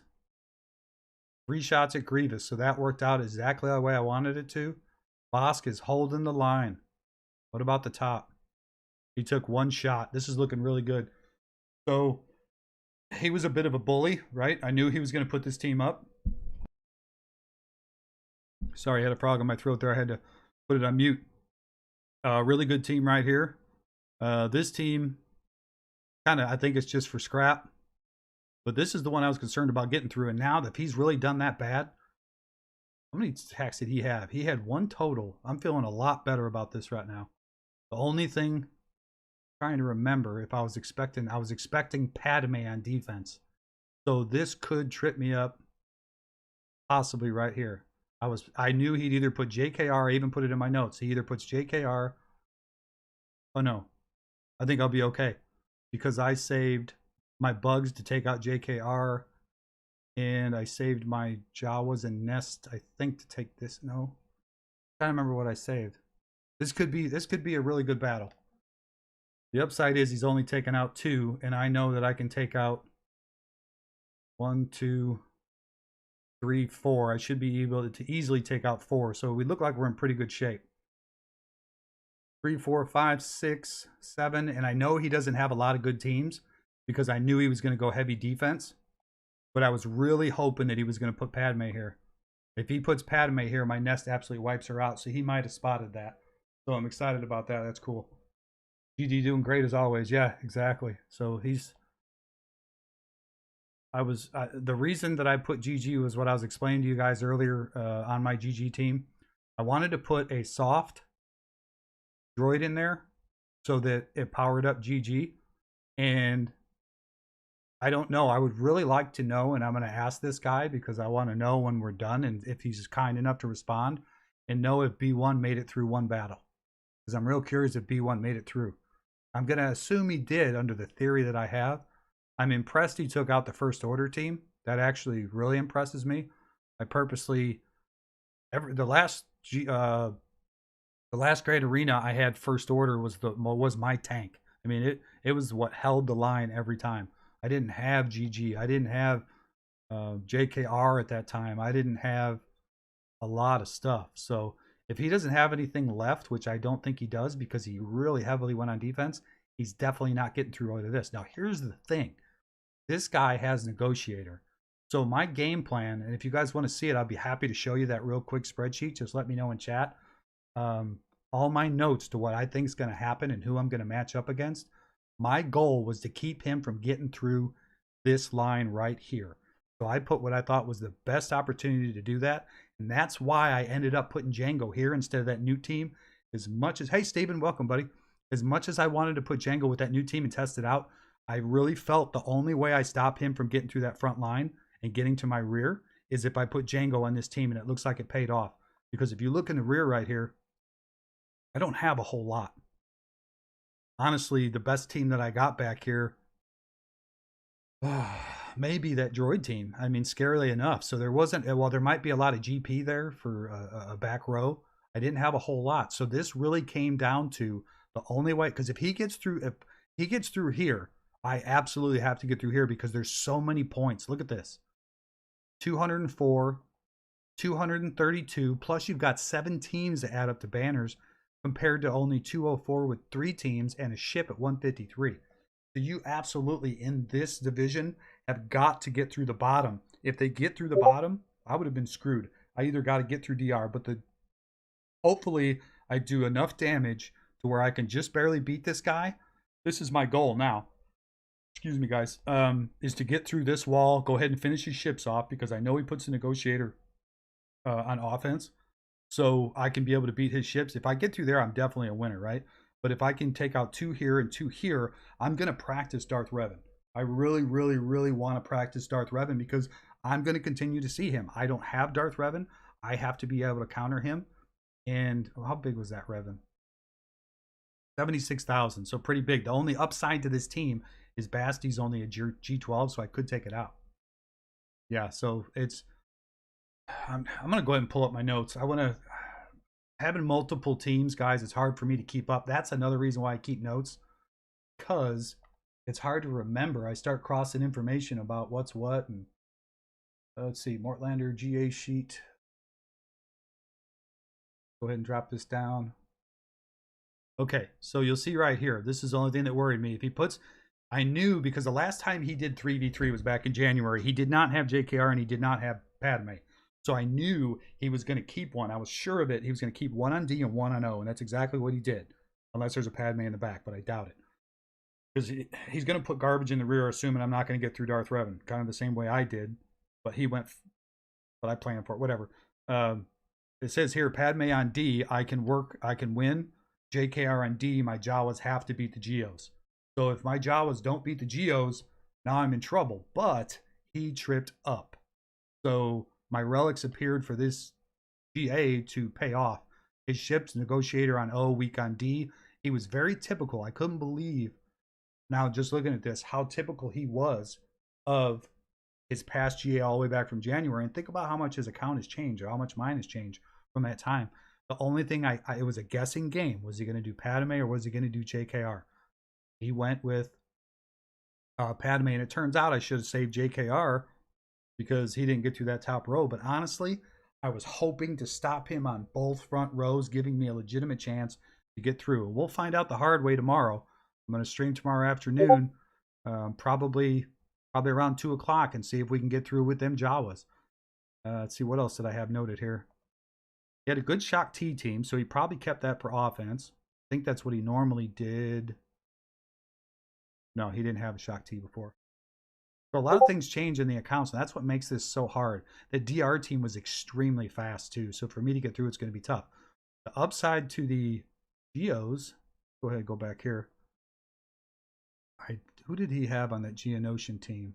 He did keep... Oh, this is Spy, right? Soldier. I should know that by now. So his Spy is a low GP Spy. So there's a good possibility that I'll be able to get through this with Nest. The only downside being with a Brute Alpha at that level. I may go with because he didn't bring Padme, I was going to use Nest against that. I may try to take Nest through that because Spy at that level, I don't think can one shot. Is that 11? That's 11. You might be able to. Tough call. But I got plenty of teams. Very low damage from the regular. Very low from special. He didn't need to keep Malik on D. He could have soloed with Malik, right? Absolutely. Absolutely. With, but the funny part was, and this is what, here's the giveaway. Look, and you can't hide this from me. Look at this guy's stats. Look at this right here. 0 undersized wins, so I knew he wasn't going to solo Malik. So I knew he was going to be all DR, so I wasn't worried about DR doing it. He placed his teams early. Welcome, guys, to the stream. Say hello if you're out there. Appreciate you checking in. If you didn't see this video, it was very informative. Had a very good, very intelligent guest. So you're telling us the one time we need you to talk, you can't? Really cool guy, really smart. Just we theory crafted a bunch of teams separately and then came in and did a video. It was a little lengthy, but we wanted to go into detail. So, and you can skip through if there's teams you're interested in looking at. So feel free to do that. I'm not worried about monetizing this channel. I'm at 130 some, or no, actually we're up to, I think 140 some now, guys. I don't know why I'm not getting alerts on here though. The first day I streamed, my sub alerts were popping up. Supposedly I got a sub today during the stream. I didn't see it pop up. Did any of you guys see it pop up? Out of curiosity while you were here. But anyway, this guy in particular, I planned for a really long time because he was beast mode in comparison to mine. The bullies I always got to plan for a lot harder because their accounts are so much larger than mine on the front. You look, but here's the thing. He slacked in a lot of areas and it hurt him on offense. And because he's a defensive tone, look at how much work he put into his top teams. They're all G12s, and you have a few more down here. And then, but if you start looking at, of course, I wouldn't pick when I was picking them. I am not going to attack in the stream. No, I'm not. I'm going to wait. I'll actually do. You know what, guys? I might be able to do it early tomorrow. I might be able to do it early tomorrow because he's already tacked. I got to look at my other account and see. My other account's going to be really fun. This one's going to be the strategy one. Yeah, I tell you, if you see it, man, let me know. I don't know if maybe I'm not getting a sound for the alert. Maybe I need to turn it on. But the first day that I did it, I know Drifter subbed and it came up. And I made some, I want them to pop up. I made some creative little GIFs for that. I built those and I want to see them. You know what I mean? Plus, I want to know when somebody subs. I want to be able to say, hey, thank you for joining the battalion. You know, what can we do for you, etc. 142. So we're up 6 subs from yesterday's stream total. So that's not bad. Unfortunately, we went up against Cubs fan today. So that's okay. And I'm thinking I really want to try a early stream, maybe noon my time. Try it a little bit earlier. And then I'm also going to be doing a roster review next week. I think I'm going to be doing one tomorrow, hopefully too. I got to get a hold of some guys. I've got a bunch of people lined up to do a roster review, but I'm going to be doing one at like 10 a.m. That's what I'm going to check right now, Karan. I just wanted to go over this real quick because I wanted to show you guys this guy. Look at these mods, right? One. He's got a bunch of them that are like ones. He neglected the bottom end of his teams. Mine are not neglected. He's very fast at the front end, very well modded at the front end. So I did have some concerns there. Another reason why I went heavy on D and then kept some offense. So let me go ahead and switch accounts here, guys. I'm going to put you on my back side unless you guys want to see one of the videos. I know they can get old. Let me know. I got to log out.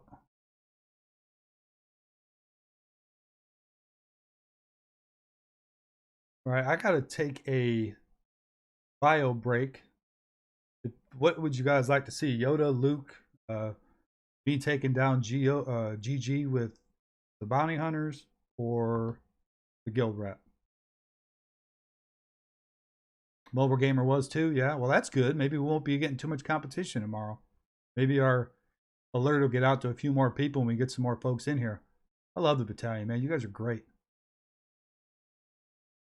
Like I said, I put this together. I really wanted to do this not only to teach people, but to learn from you guys too. I love the information that comes across. Full clears only. That's what I'm talking about, brother. Is mobile gamer done, or is I heard Cubs didn't full clear. The rap it is. All right, guys, I will be right back. The rap gives me a little bit of time, too. That's like 3 minutes long, so I'll actually get to wash my hands without running back in, hitting another button, and going there. GG with the BH. Want to see that, too. First come, first serve. We can play that in a little bit. Yo, rap coming up. I will be right back, guys. It is pushing on my bladder. Ladies and gentlemen, this is a little country rap, a.k.a. crap. About my finance guild, Vanguard CDP. Hope you can hear me. Here we go.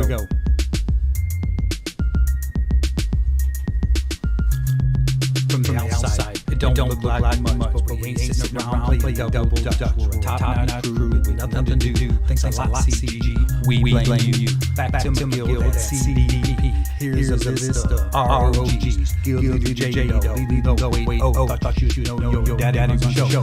Then there's Dan, give his old lady the boot. She logging in and getting that loot. Still got his head, but chivalry is dead. I'm on your side, staying for the ride. Cut your head out in this guild dead. It's later the guild had a hater. Don't mess with the hockey coach. Trigger finger ain't so cool.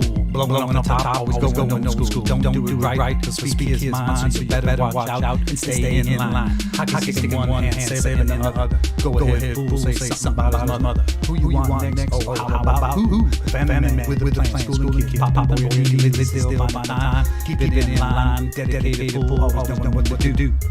For real, y'all. This guild is legit. Not like this rap. Luckily later quiet, but growing fast. Night Fury, he's a badass. Icebox showing up when he's called. All those great, pretty sure he's bald. Zip stalker, judge, he's my fucker. Ollie makes sense, closet defense. Hold my what's the time, go keeping them in line. Big bear, bet he's got a derriere. Wait. How about Mort? Oh, wait. That's me. Let's see. They think I'm imbalanced and I talk too much, but we ain't getting no stars without my punch. Content creator like CG, trying to offer support to my OGs. Spreadsheet guy, I get with numbers. I love to teach, but cross me out, making my better move on. Garbage knows best, think he has his ninja.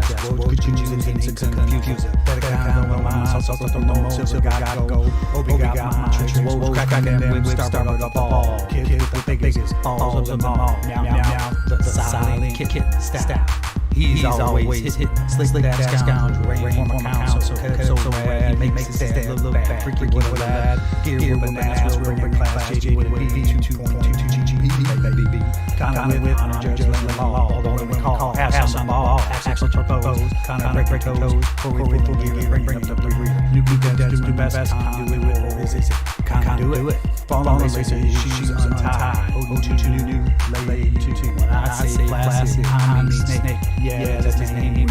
Man, get back to this game.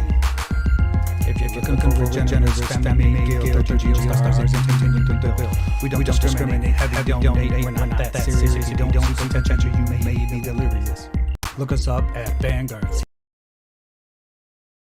Wonderful. I got rid of that echo that happened on my first stream, and then I added the damn Discord, and it's screwing it up. I struggled if you guys weren't here in the beginning.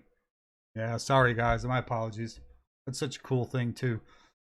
Oh, it's just every time you add something to the system, it throws something else out of whack, and I don't hear an echo on my end. I'll have to, at the end of this video, I'll have to remember to look and see, because it's probably playing out of two things. Oh, I'll bet. Oh, guys, I'm sorry. You know whose fault that is? I'm going to try it real quick. I won't play the whole thing unless you guys want to see it. My headset was sitting right here. I bet it was playing through my headset. That's my bad. Let me know if it does. I'm just going to play a few seconds of it. Ladies and gentlemen, this is a little country rap, a.k.a. crap. About my finance guild at Vanguard CDP. Hope you can hear me. Here we go. I think I just stopped it right there. It was playing both desktop and rap. That was because I set up Discord. It should have stopped right here. From the outside, it don't look like much, but we ain't sitting around playing double dutch. We're a top-notch crew with nothing to do. Thanks a lot, CG. We blame you.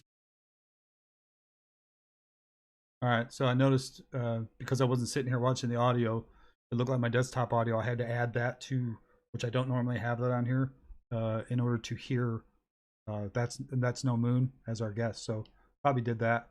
Was it clean the whole time, or was it echoing in the beginning? It should have been echoing in the beginning. All right, so I saved this. I haven't looked, guys. I actually had time to feed my moochin dog real quickly, but I did. Championship round. I really need to start working on them feeds too. I've been so busy doing this stuff. I'm way behind. Okay, was the beginning though, guys? Somebody say yes or no. Was the beginning echoed? I'm assuming it was my headset sitting here because I need to know, because if it was, I need to change it. All right. We are sitting at currently at 10,577 rank, which isn't too bad since there's probably 40,000. Division 6, we have moved up. It was. Okay, so I fixed it after the fact, correct? All right. Where are we sitting here? Last time we made Kyber, both accounts. This one actually, guys, check this out. I'm very proud of it. Didn't even try. I wasn't, you guys know me, I'm not offensive. Oh, that's it. Gotta love CG. These guys are funny. I mean, seriously. Every year they throw Clones War. Even Moon brought that up in the stream.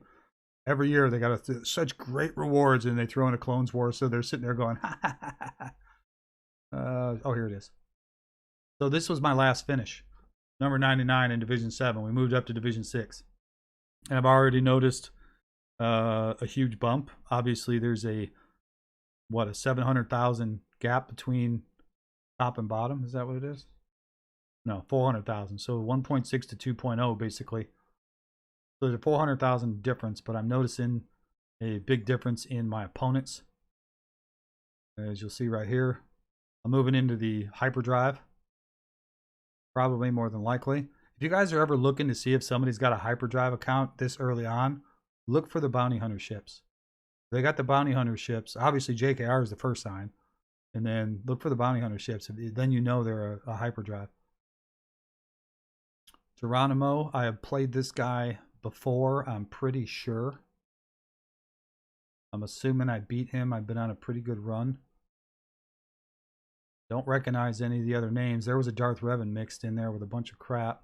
There's a 4 relic. How is he only 359? Don't even make any sense. 431, Bastia, and then Mort at 318. Okay. Let's have a good look at who is my opponent, Geronimo. Well, I'm pretty sure I played him before, as I said. So looking at him, this is a very unique account. I've never... Okay, thank you, Thay. I've never seen an account with stats like this. How'd it go, Steven? What'd it do? Tell us. Let us know. Let us know. Info is good. I am pretty balanced between my power on my characters and my ships, but this was similar to what my first main account did, but I'm a hell of a lot more focused. And for the lifetime scores, doing pretty good. He's doing it there. I'm sorry, this is his account. I'm talking out my ass. But this is really cool. Look at this, guys. Look at this. What does this tell you right here? Offensive battles and defense. I'm going to sit here and I want you guys to tell me what that means. I've never seen an account like this. This is the first time I remember seeing one. And then on top of it, no undersized squads. Lead Zeta carried. Nice. Good job, buddy. Hi, Coco. You want to bark for everybody? You want to talk? Huh? Talk? Want to talk? Want to say hello? Come here. Come say hello. Come on. Hello, my puppy. Go. Go, go. No? Good girl. All right. Down. Good girl. All right. He's finished 924. No D at all. Exactly, Karan. Thank you. No D at all. This guy's got 240 offensive battles, 24 defense. So basically what this tells me is that people have tripped up on his shitty teams. Right? So he may have a sleeper somewhere and blah, blah, whatever. But this guy is 10 times more offensive wins than defense. So anybody got a wild guess? I'm not going to make you wait, but anybody have a wild guess what I did? While I go through and check everything else. He's got a little bit higher score than me lifetime at 924. Ranked 924, which is really disappointing If you're an all offensive player, you would think that you'd have more wins, but this is what I was talking to you guys about. If you go all offense and you're not efficient and you're not good, you're going to lose to guys that are efficient or just in bad RNG or whatever the case may be. You score 900 points, or let's say 1,300 points for the full clear, and you don't get the banners because you didn't win. So, okay, yeah, good for you. You got 1,300. Well, guess what? I just beat you and full cleared you as well, which I don't go for that, but I got 1,301, and I got another 1,400 for my banners, so I've got twice as many points as you. I would much rather, and I've said this before, get a half clear with a win, so I get 800 plus 1,400 is 22, and get 1,300 and lose. 2,200 points is one hell of a lot more of amount.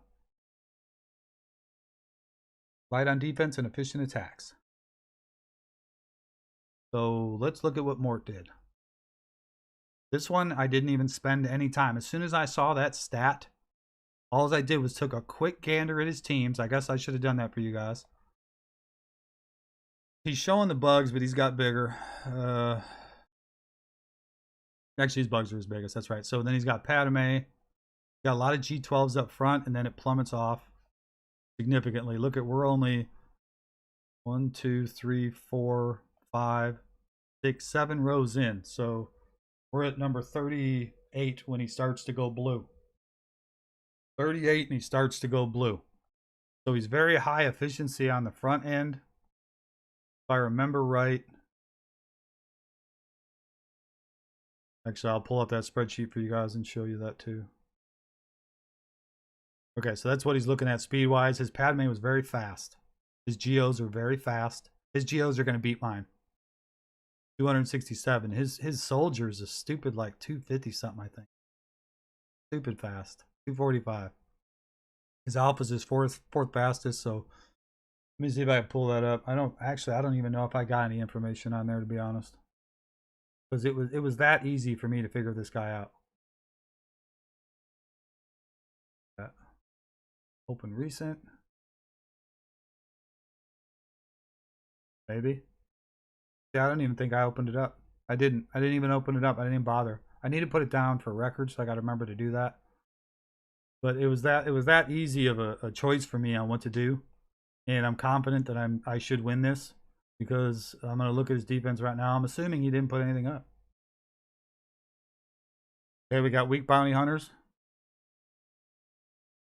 2 blues. We've got Ezra, Royal Guard, and Chopper.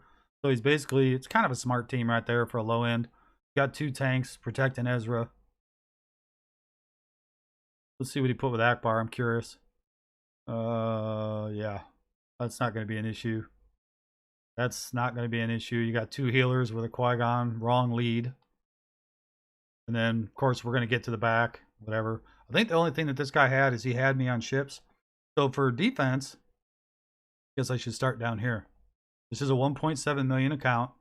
I put this up here. I'm assuming his Geos are going to storm right over mine. He had nothing else to take them out with. Maybe Palpatine. I doubt it. And then Padme, which I don't... It's 3v3. Anything can happen, but I don't honestly think he's got anything to take that Padme out. So if he does, he's going to run into this beast right here. Look at this team. Kenobi, Relic, Jolie 12, so he's tanky. Both of these guys right here are built for survivability. And of course, you've got the revives and then the lead with GK. So even if he does get to the rear, he ain't going to get very far. He has, I don't think anyway. And then my Shock T always surprises. And then this team was just kind of a throw in with the Rebel synergy.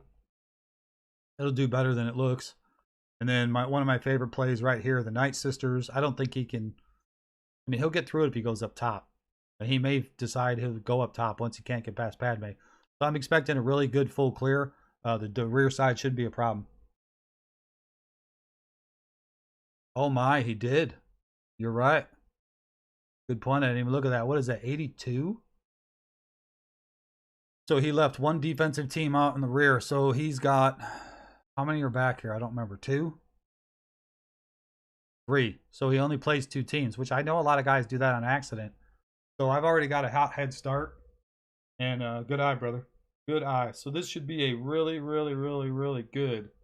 Yeah, that was a really good eye. This should be a really, really easy wipe. So looking from the offensive standpoint, this is what I'm looking at. I've got my Bastilla Yoda, Hermit Yoda team.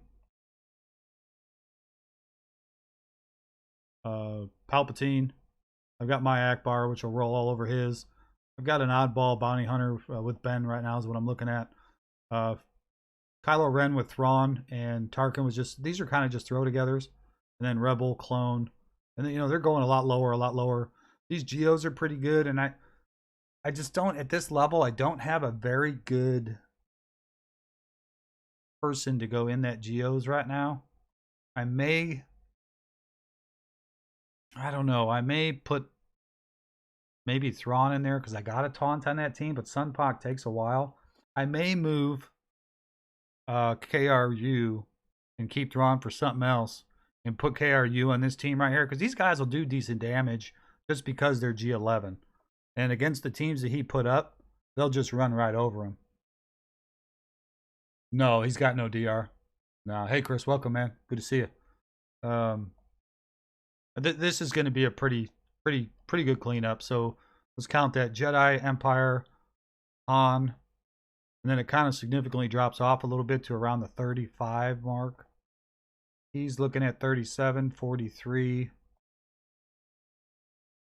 34, 37. So what I'll probably do, they're so low, is I'll break up that Jedi team somehow, maybe. I gotta look and see what I got again. That's just, I'm overkilling if I use my Jedi in that manner. Maybe I go with Bastilla and Yoda only. I don't think I have any other Jedi, guys. I got Mace. He's only 10,000. I may be able to mix that up. And look, this is what I got left. I ain't got a whole lot. Oh, I got the Jedi Counselor at 93. I got no reason to undersize unless, yeah, I could. What do you guys think for Hermit Yoda? Maybe I could undersize something with Hermit Yoda.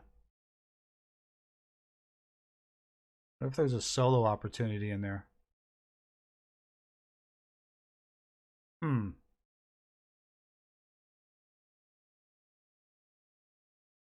Think KRU with Hermit Yoda? Never tried that. Take out one of them weaker teams. Ezra? Kind of squishy, but yeah.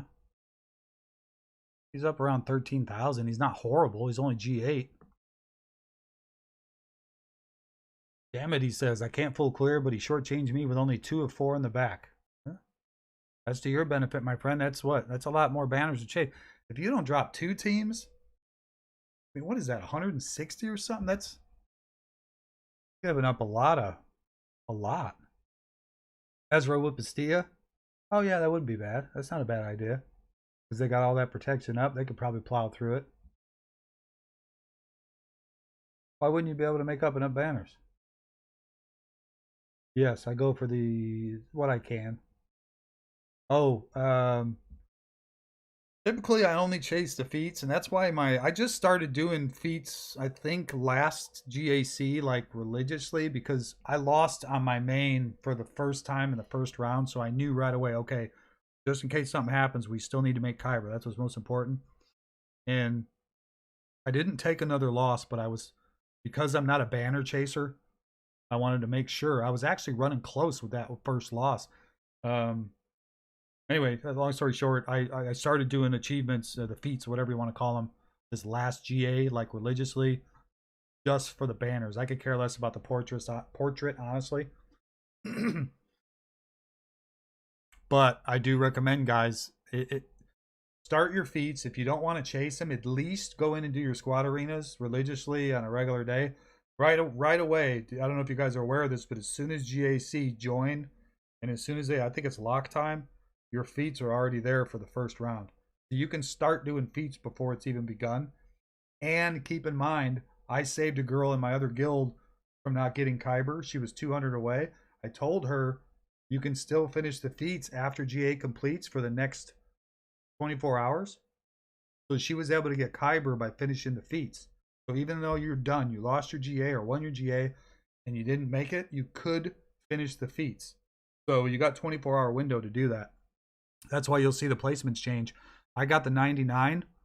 I was at 109 right after midnight that night after we were done. So I went ahead and did like 2 or 3 feats. I think it was 3 feats, finished them off, and that brought me down to 99, making me the top 100. I just wanted to see myself in the top 100. But yeah, this is going to be a pretty good. Hell, my Phoenix should probably take out one of these teams, to be honest. Even with these 3. Kanan's on defense. I really wish this guy would have gone. I hope he goes tonight. I'm real curious on when he goes. I'm going to pull up. I'm really sure I played this guy. I just don't remember that crazy amount of stats. That's just crazy to me how offensive he is. That's what I call when I first started doing this. I said, play to their greed. Super greedy. Do I get the banners? You go for... Do I get the banners from the battles I don't get? Yes. I had to figure out what you were trying to say. Yes. Yes, you do. But you got to open it up. 99% sure you get them, but you got to open it up. It's considered an automatic defeat. Kind of like how they ban these people for putting Watt, C-3PO, and Yoda, Hermit Yoda in there, where they automatically disappear when you go in. I know of one person, I don't know him personally, but I've heard of one person getting banned because they did it with a guildmate so that they could add up their banners, and they banned them for life. But in that thing where you're not putting anything in the rear, I don't think they could legitimately ban you because people do it on accident all the time. So the people are going to get around like trying to do that Yoda thing. Just don't put people in the back. Forget to put one. You know? Yeah, you're welcome. I think you got a good shot, brother. I mean, it's automatic. That's why I said when you were worried about it, I'm like, what went wrong? R2D2 smokescreen advantage foresight. Talking about my account? I need to pull this guy up. Oh, you know what? 46 guys in a guild and he had no account. 46 guys in a guild and he had no account. How are you in a guild with 46 other people and you're such a dick that you don't get an account on GG? I can see if you're in a guild that's only got 9. Nobody's participating. But craziness to me. So I can't look and see when he normally attacks. So hopefully he attacks early because I would like to. I've got a business meeting tomorrow, 1 o'clock my time in Chicago time. I'm actually in Tennessee, but at the same time. So I need to give myself at least 2 hours, especially if I'm going to stream the GA to get through these accounts, so that I can make that meeting at 1 o'clock on Zoom. So hopefully he attacks early because I'd like to do this GA early. But when you guys told me mobile went already, Cubs went already, Gridden's going tonight. Because I'd like to see some more people jump in here, you know. But first I got to find you. That's just part of the game. First I got to find you. You guys are out there that haven't subbed yet, even if you don't want to sub, do me a favor and hit that sub button. You can unsub. That's up to you. But I'm trying to test and see if my sub alert is working. I don't understand why it's not popping up. Wonder if it's got something to do with my stream deck glitching out. This account's actually almost got more trays than my main account. Crazy. Anything else you guys want to see? Oh, I missed the energy. Oh well. I got the 2 o'clock energy. What do y'all got, Battalion? Ask away, tell away. How's everybody doing in GA overall? I know Steven says he might be okay now. Kron, you wanted to was that you that wanted to compare accounts? No, that wasn't you. Who wanted to compare accounts? It wasn't Cub. They might be gone already. Somebody wanted to compare accounts. Do not remember. A lot going on today. I had a real struggle getting everything to work today. I'd never seen that before. If you guys weren't here, I started the stream and my mic has got a green light on it, and I can mute it like this and just hit the button to keep the mute off. That's why when sometimes you guys don't hear me, I forget to turn it back on because I don't want to make noise while you guys are listening to the videos. And my green light was on, and I'm like, okay, why am I not getting sound? I know I didn't screw nothing up. My computer, I had to reboot it because it had froze up right when I started the damn stream. So I had like 5 minutes to get back in.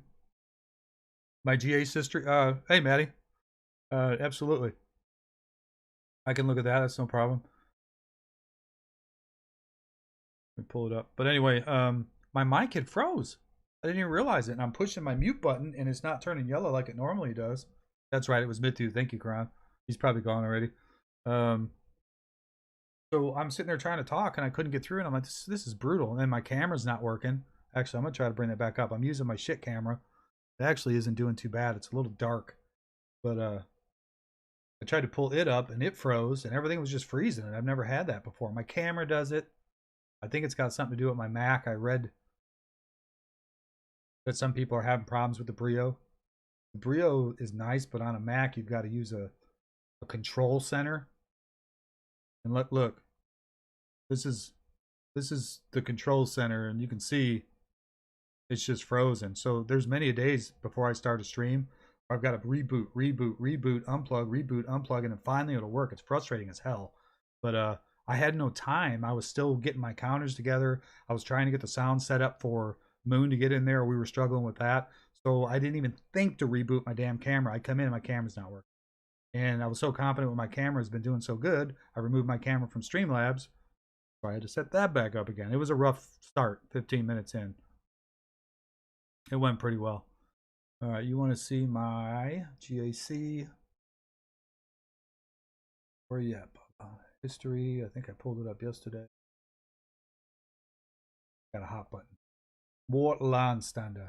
Make sure, guys, go over and check out his channel. I got that in the link below. I'm hoping to collab with him a little bit. He's a really nice guy. He's got just under 300 subs, and you know they say, and I believe it's the truth, that you know you should start collabing with people as you grow. You see some great like reality skewed gamers and a couple other guys I got saved on mine. They all work together and just grow their channels. So if you guys got faith in me, I got a lot of faith in that guy. He's really easy to listen to too. I underdeployed 3 or 4 squads, didn't see it by mistake, but I'm hoping my defense can hold up.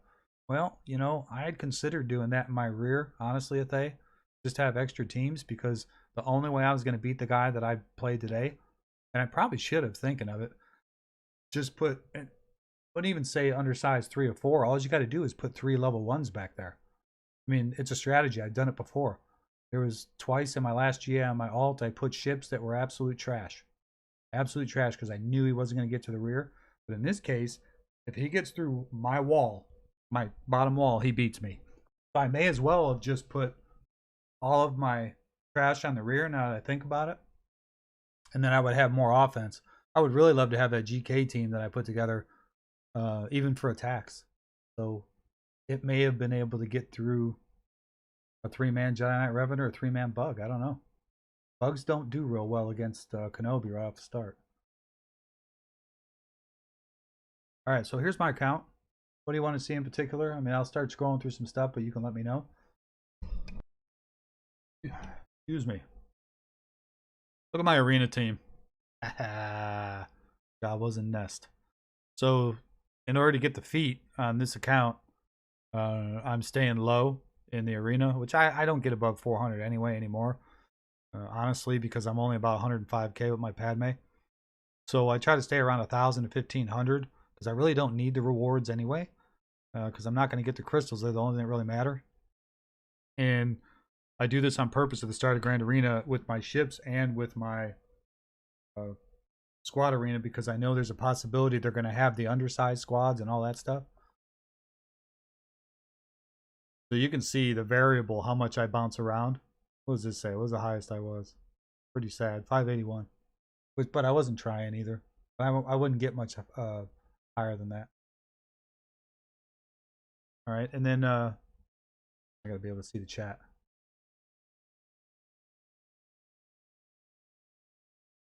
Display, it only shows you 3 slots, so it's easy to miss that you can set another squad. So I'm going to show you the way that I check. No lottery. No. I got a 7.5, 7.5, and 5. So out of 3 accounts, I got 20 this time. I was very fortunate from that standpoint. I didn't get any of the low ones. The 5 million, as you guys know, is about the average. Let me show you real quick on the, before we get back to this, on the Grand Arena page, how I make sure I don't not place enough teams. Really simple. You're going to slap yourself. When you're on this front screen right here, all you got to do is look at this number right here. 3 of 3, 3 of 3, 1 of 3. And then they'll be back here too during setup. So it'll say 1 of 1 and whatever this is. 4. So it'll be 4 of 4. So it'll say 0 of 3 before you set a team. Then of course 1 of 3, 2 of 3, 3 of 3. Oh, that sucks, Karan. I've had it happen. Only once, thank God. Here, I'm going to make you envious. Let me see if I can find it real quick.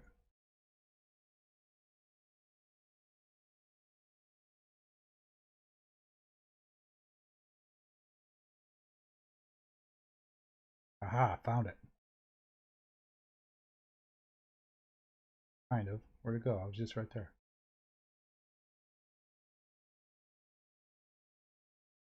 Yes, there it is. Gotta bring it over here. This happened on May 28th, 2019. Where the hell did it go? It was just right there. God dang it.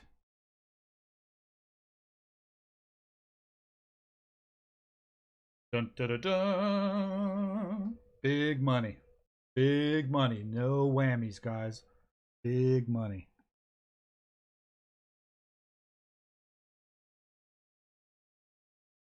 Big win.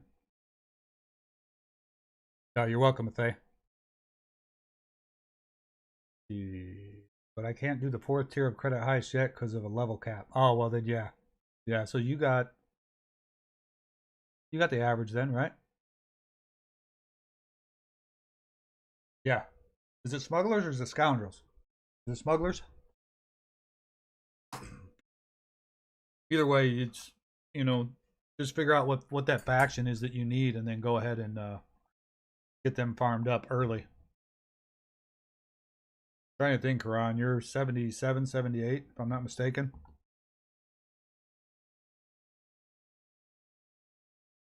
Getting old, people.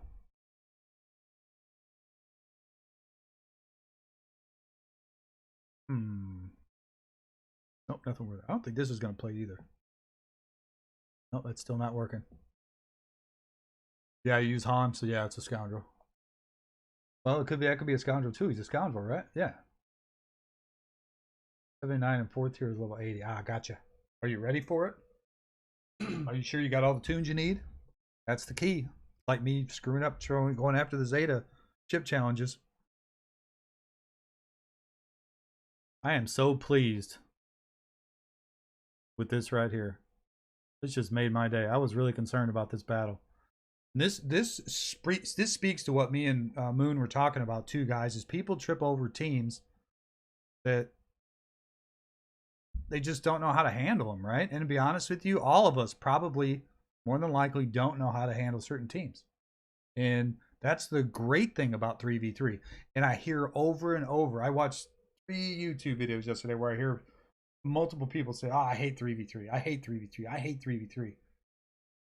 It's a change in a game, right? It's a change in a game. So it's a little bit, yes, I fear that I'm going to lose and ruin my record, but excuse me, it's part of life.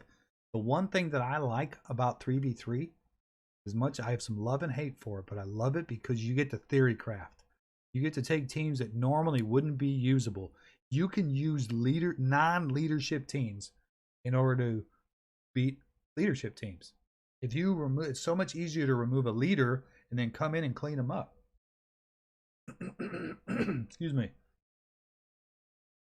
Let's see. Zeta's on Karth mission and Big Z. Should I use Geos or troop them?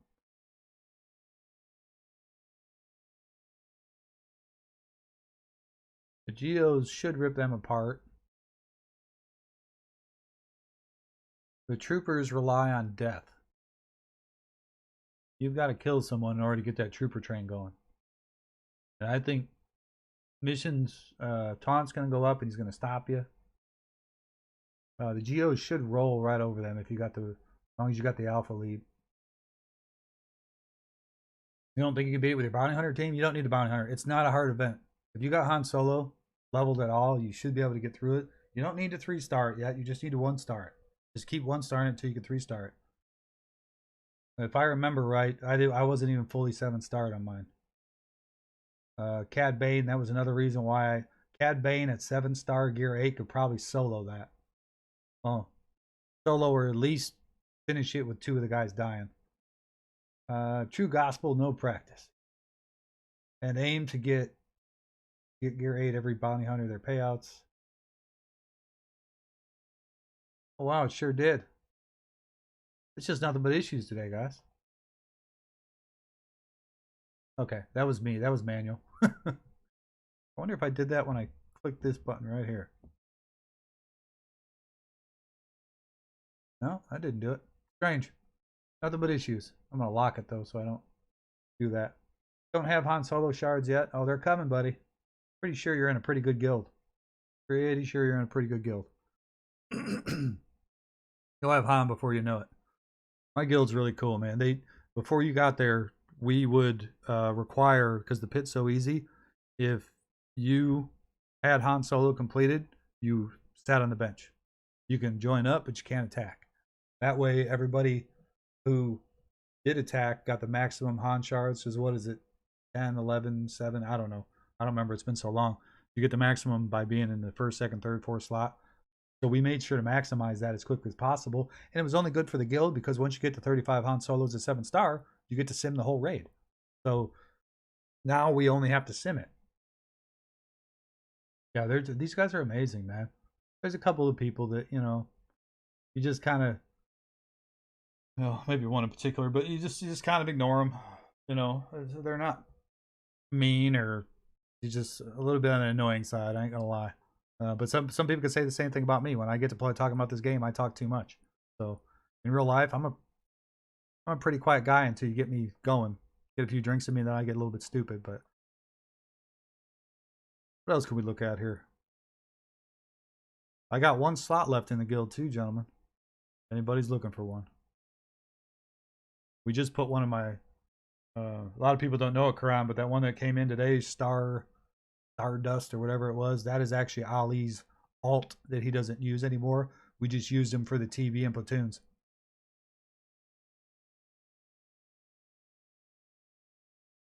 You should have been able to clear the buffs with Alpha. What was the GP comparison?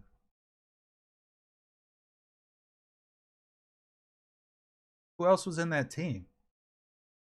Hearth Lead, Card, Mission, and Big Z. Really? I'd like to know the GP comparison on that one. It'd be nice if we had a sandbox, we could test it, right? Oh, I'm losing energy here. Hold on, guys. I got to do something here. I'm wasting energy. Where are we at? I need some more gear. I really need gear real bad right now. Trying to get Skywalker. Get my first meta. Honestly, the only reason I'm doing it is because I'm fairly close and my guild doesn't have but 1 Skywalker. I don't know what to use it on. Oh, I can put the music back on, damn it. Why don't you guys remind me? Couldn't have it on with Moon because he's too quiet. Damn it, Steven, tell me what you lost with.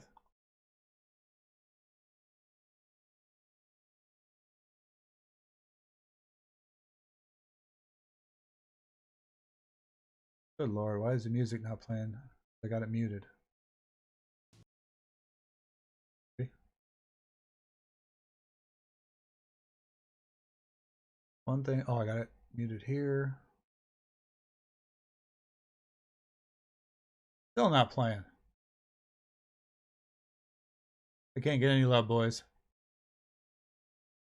Greedo, Cad Bane, Boba.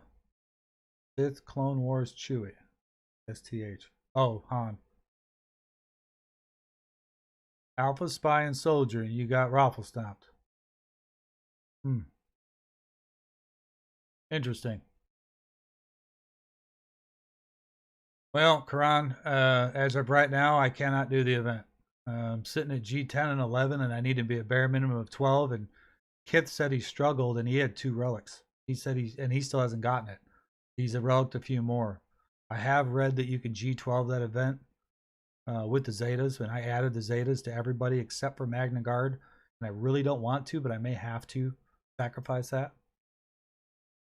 Oh, well, shit. You didn't tell me that, Steven. OR, when they get up top, they get tough, man. They probably had Zetas on them at 58, too, because they're sitting around 20. All right, Athay, thanks, buddy. Yeah, I don't know how long we'll be on, but I'm definitely be streaming tomorrow. If that guy goes early, I'm definitely going early. I know I should be on a consistent schedule, but I would like to go early just to test the waters for audience. Big Z taunt pulled me away too much. Really persistent. Oh, shit. Soldier's the... No. I'm trying to think who pulls the debuffs off. That is... I should know this by now. Moon, hey, still in there. What's up, buddy? No need to put thank you for saying that. I hate that guy.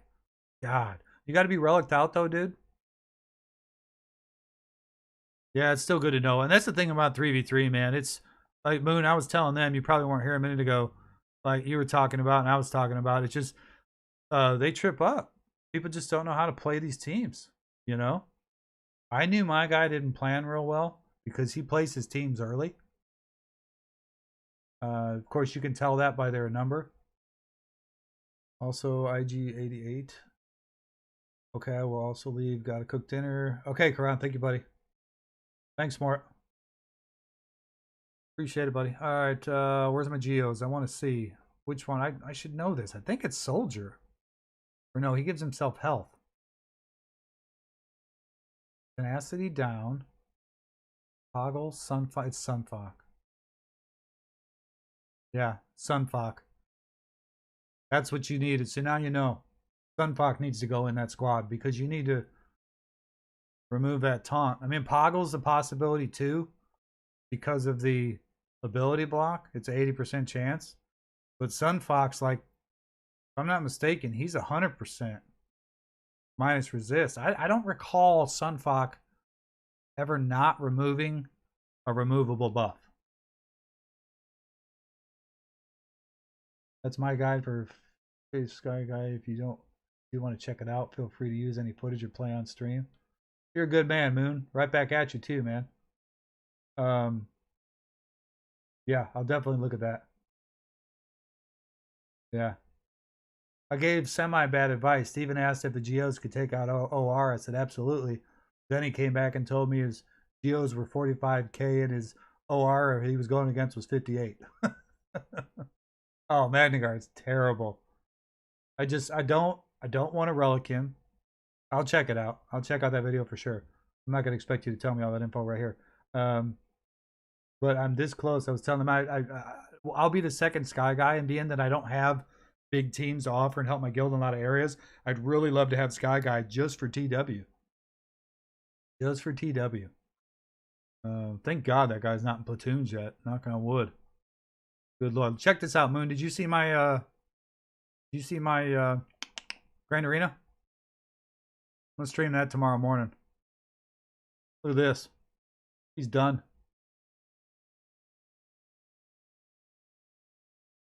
I knew he was a very heavy offensive player. I'm sorry, defensive player. And so I knew he wouldn't have a whole lot. 3 attempts on boss, 3 attempts on GG, 1 on first order. The plan worked perfectly. I spent a lot of time on this too, so I'm really glad that this worked out the way that it did. He did do one thing though. I showed these guys my sheet with my cheat sheet, and I wrote down, or I typed in on the spreadsheet that if he uses Padme on defense, I'd crush him. if he puts JKR on defense, because it was the only thing I couldn't figure out. And he ended up putting JKR on defense. So it's going to make it a little bit harder because I had to defend heavily. So I'm going to have to figure out if my Geos can beat that bug squad, I'll be in good shape. I know that my Jawa Nest won't work. Nest will time out against that brute. I don't think Spy can one-shot her. I smashed his JKR and got further than I thought. Hopefully I can scrounge out this full clear. What'd you use on JKR? Oh, Moon. I had such love for you till you said that. I know it's not your fault. What if I relic B1? I think I'm closer to B1. The best part of this, though, is that this guy had a monstrous ship, and he's not even going to get a chance to use it.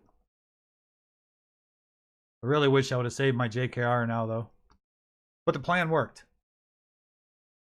He only took out 2 teams, so all I need to do is take out... There's a 58k. There's some irony. Steven. Although I'm not going to use bugs against them. Yeah, not even a territory, dude. And he's got this huge DR team back here.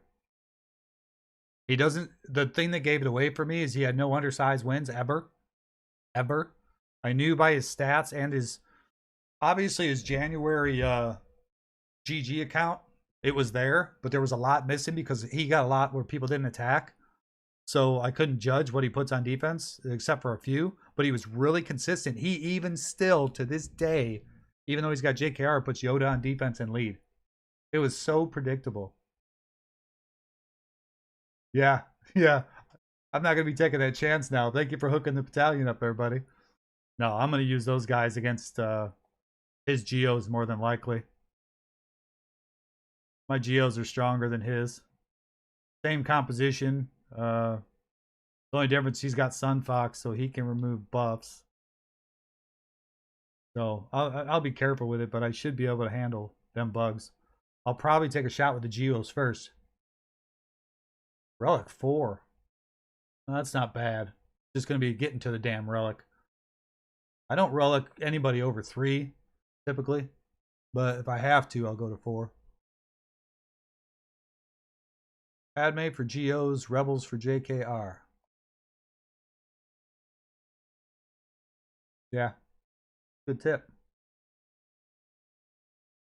The thing with Padme, though, that scares me, and I know they've got that synergy amongst Annie and Ahsoka, but what scares me with them is they can't build the courage as fast. It takes quite a while to get courage up on that team because there's not 5 of them. They're definitely nerfed. They're still good with the protection, and you're not getting hit as hard because there's only 3 of them. So maybe that balances out. I guess I'll find out the hard way. I haven't showed you guys what I have for offense. Let's take a look.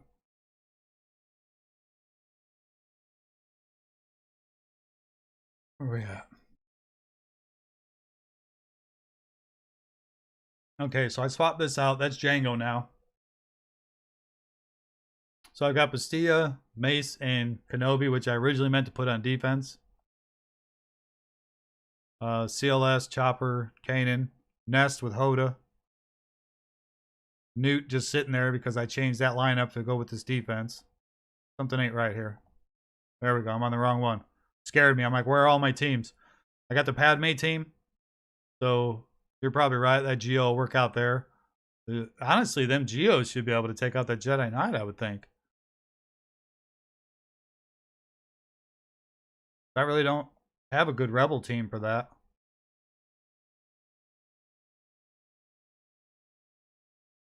$405. Damn, beast mode. Don't come to my house. Gerd. Moon lives in London. Take a boat. CLS, Chopper, Kanan. Originally meant for defense, but they actually are really good on offense too. Especially if you're manually controlling them. Ewoks there. There's that high-powered team I was talking about, but I could switch out CLS or Ben. I am definitely going to switch this up after talking to Moon and seeing that during that stream. This stream, I guess. Yeah, his spy hits like a wet noodle. I don't think that spy, it was really low, like really low. I don't think she can get enough up to actually crit hit Nest, even in a weak position. Maybe in a weak position. She's got 100k, but out inside of protection, I don't think she can do it. The only concern I have is I always time out trying to take the damn brute down. I'll get the brute down. I'll almost have alpha, and then that son of a bitch will call the brute back out. It's a timeout like crazy. Section up from attacks out of turn for Padme as well, so they will have plenty. Yeah, I guess that's true. Good. Good man, sir. I got Thrawn sitting on the bench. I got a fair Shock T team. I've got Nest, Beast Mode, the Maul team. I've got the Jawas that we're going to experiment with them Geos either way because I can afford to, it looks like. We'll probably do the Geos last. Once I know I got the win, we'll go ahead and do the Geos. And then I got Wampa here as well. I threw in First Order Officer. It works really well with Wampa by passing the turn to Wampa. And one of Officer's abilities also removes turn meter. So I like him in that combo if I'm not soloing or duoing. Move back over here. Can you guys hear the music okay? I don't know if it's up loud enough. I don't even know if it's playing, to be honest.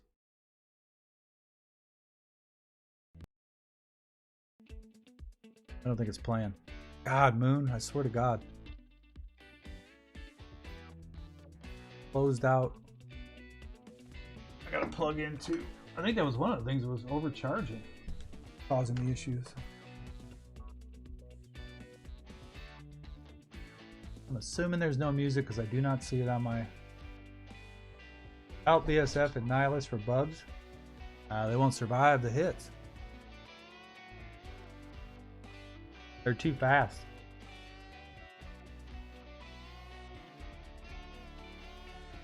I don't think so anyway. I'd definitely be out gambling.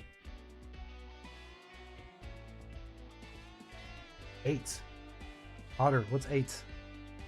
Where's my freaking music at? You do hear it? Oh, good. Excellent. That's even better. I can't see it on the screen, but I'm going to have to ask every time it's playing or not, because before I would hear it out of 2 areas and it was always too loud in my ears.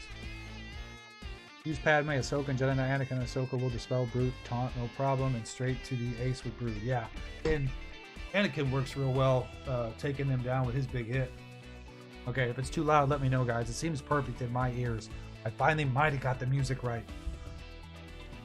I actually have to go in. I didn't tell you guys this. So the music player on the Mac or whatever, it does give you one nice option. I could go into each WAV file because each one of these songs is a different WAV file off of YouTube. I got to go in and individually change the output volume on each one.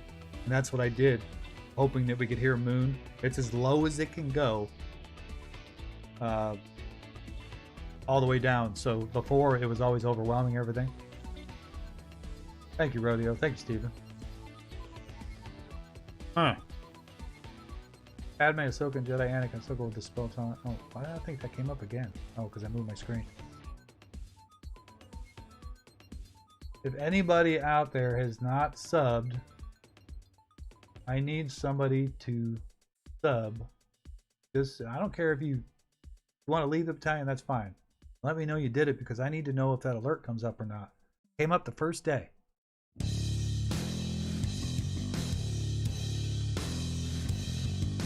Actually, I might be able to do it. Hang on.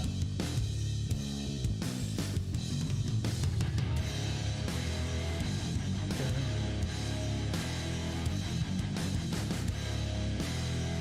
I will pull up.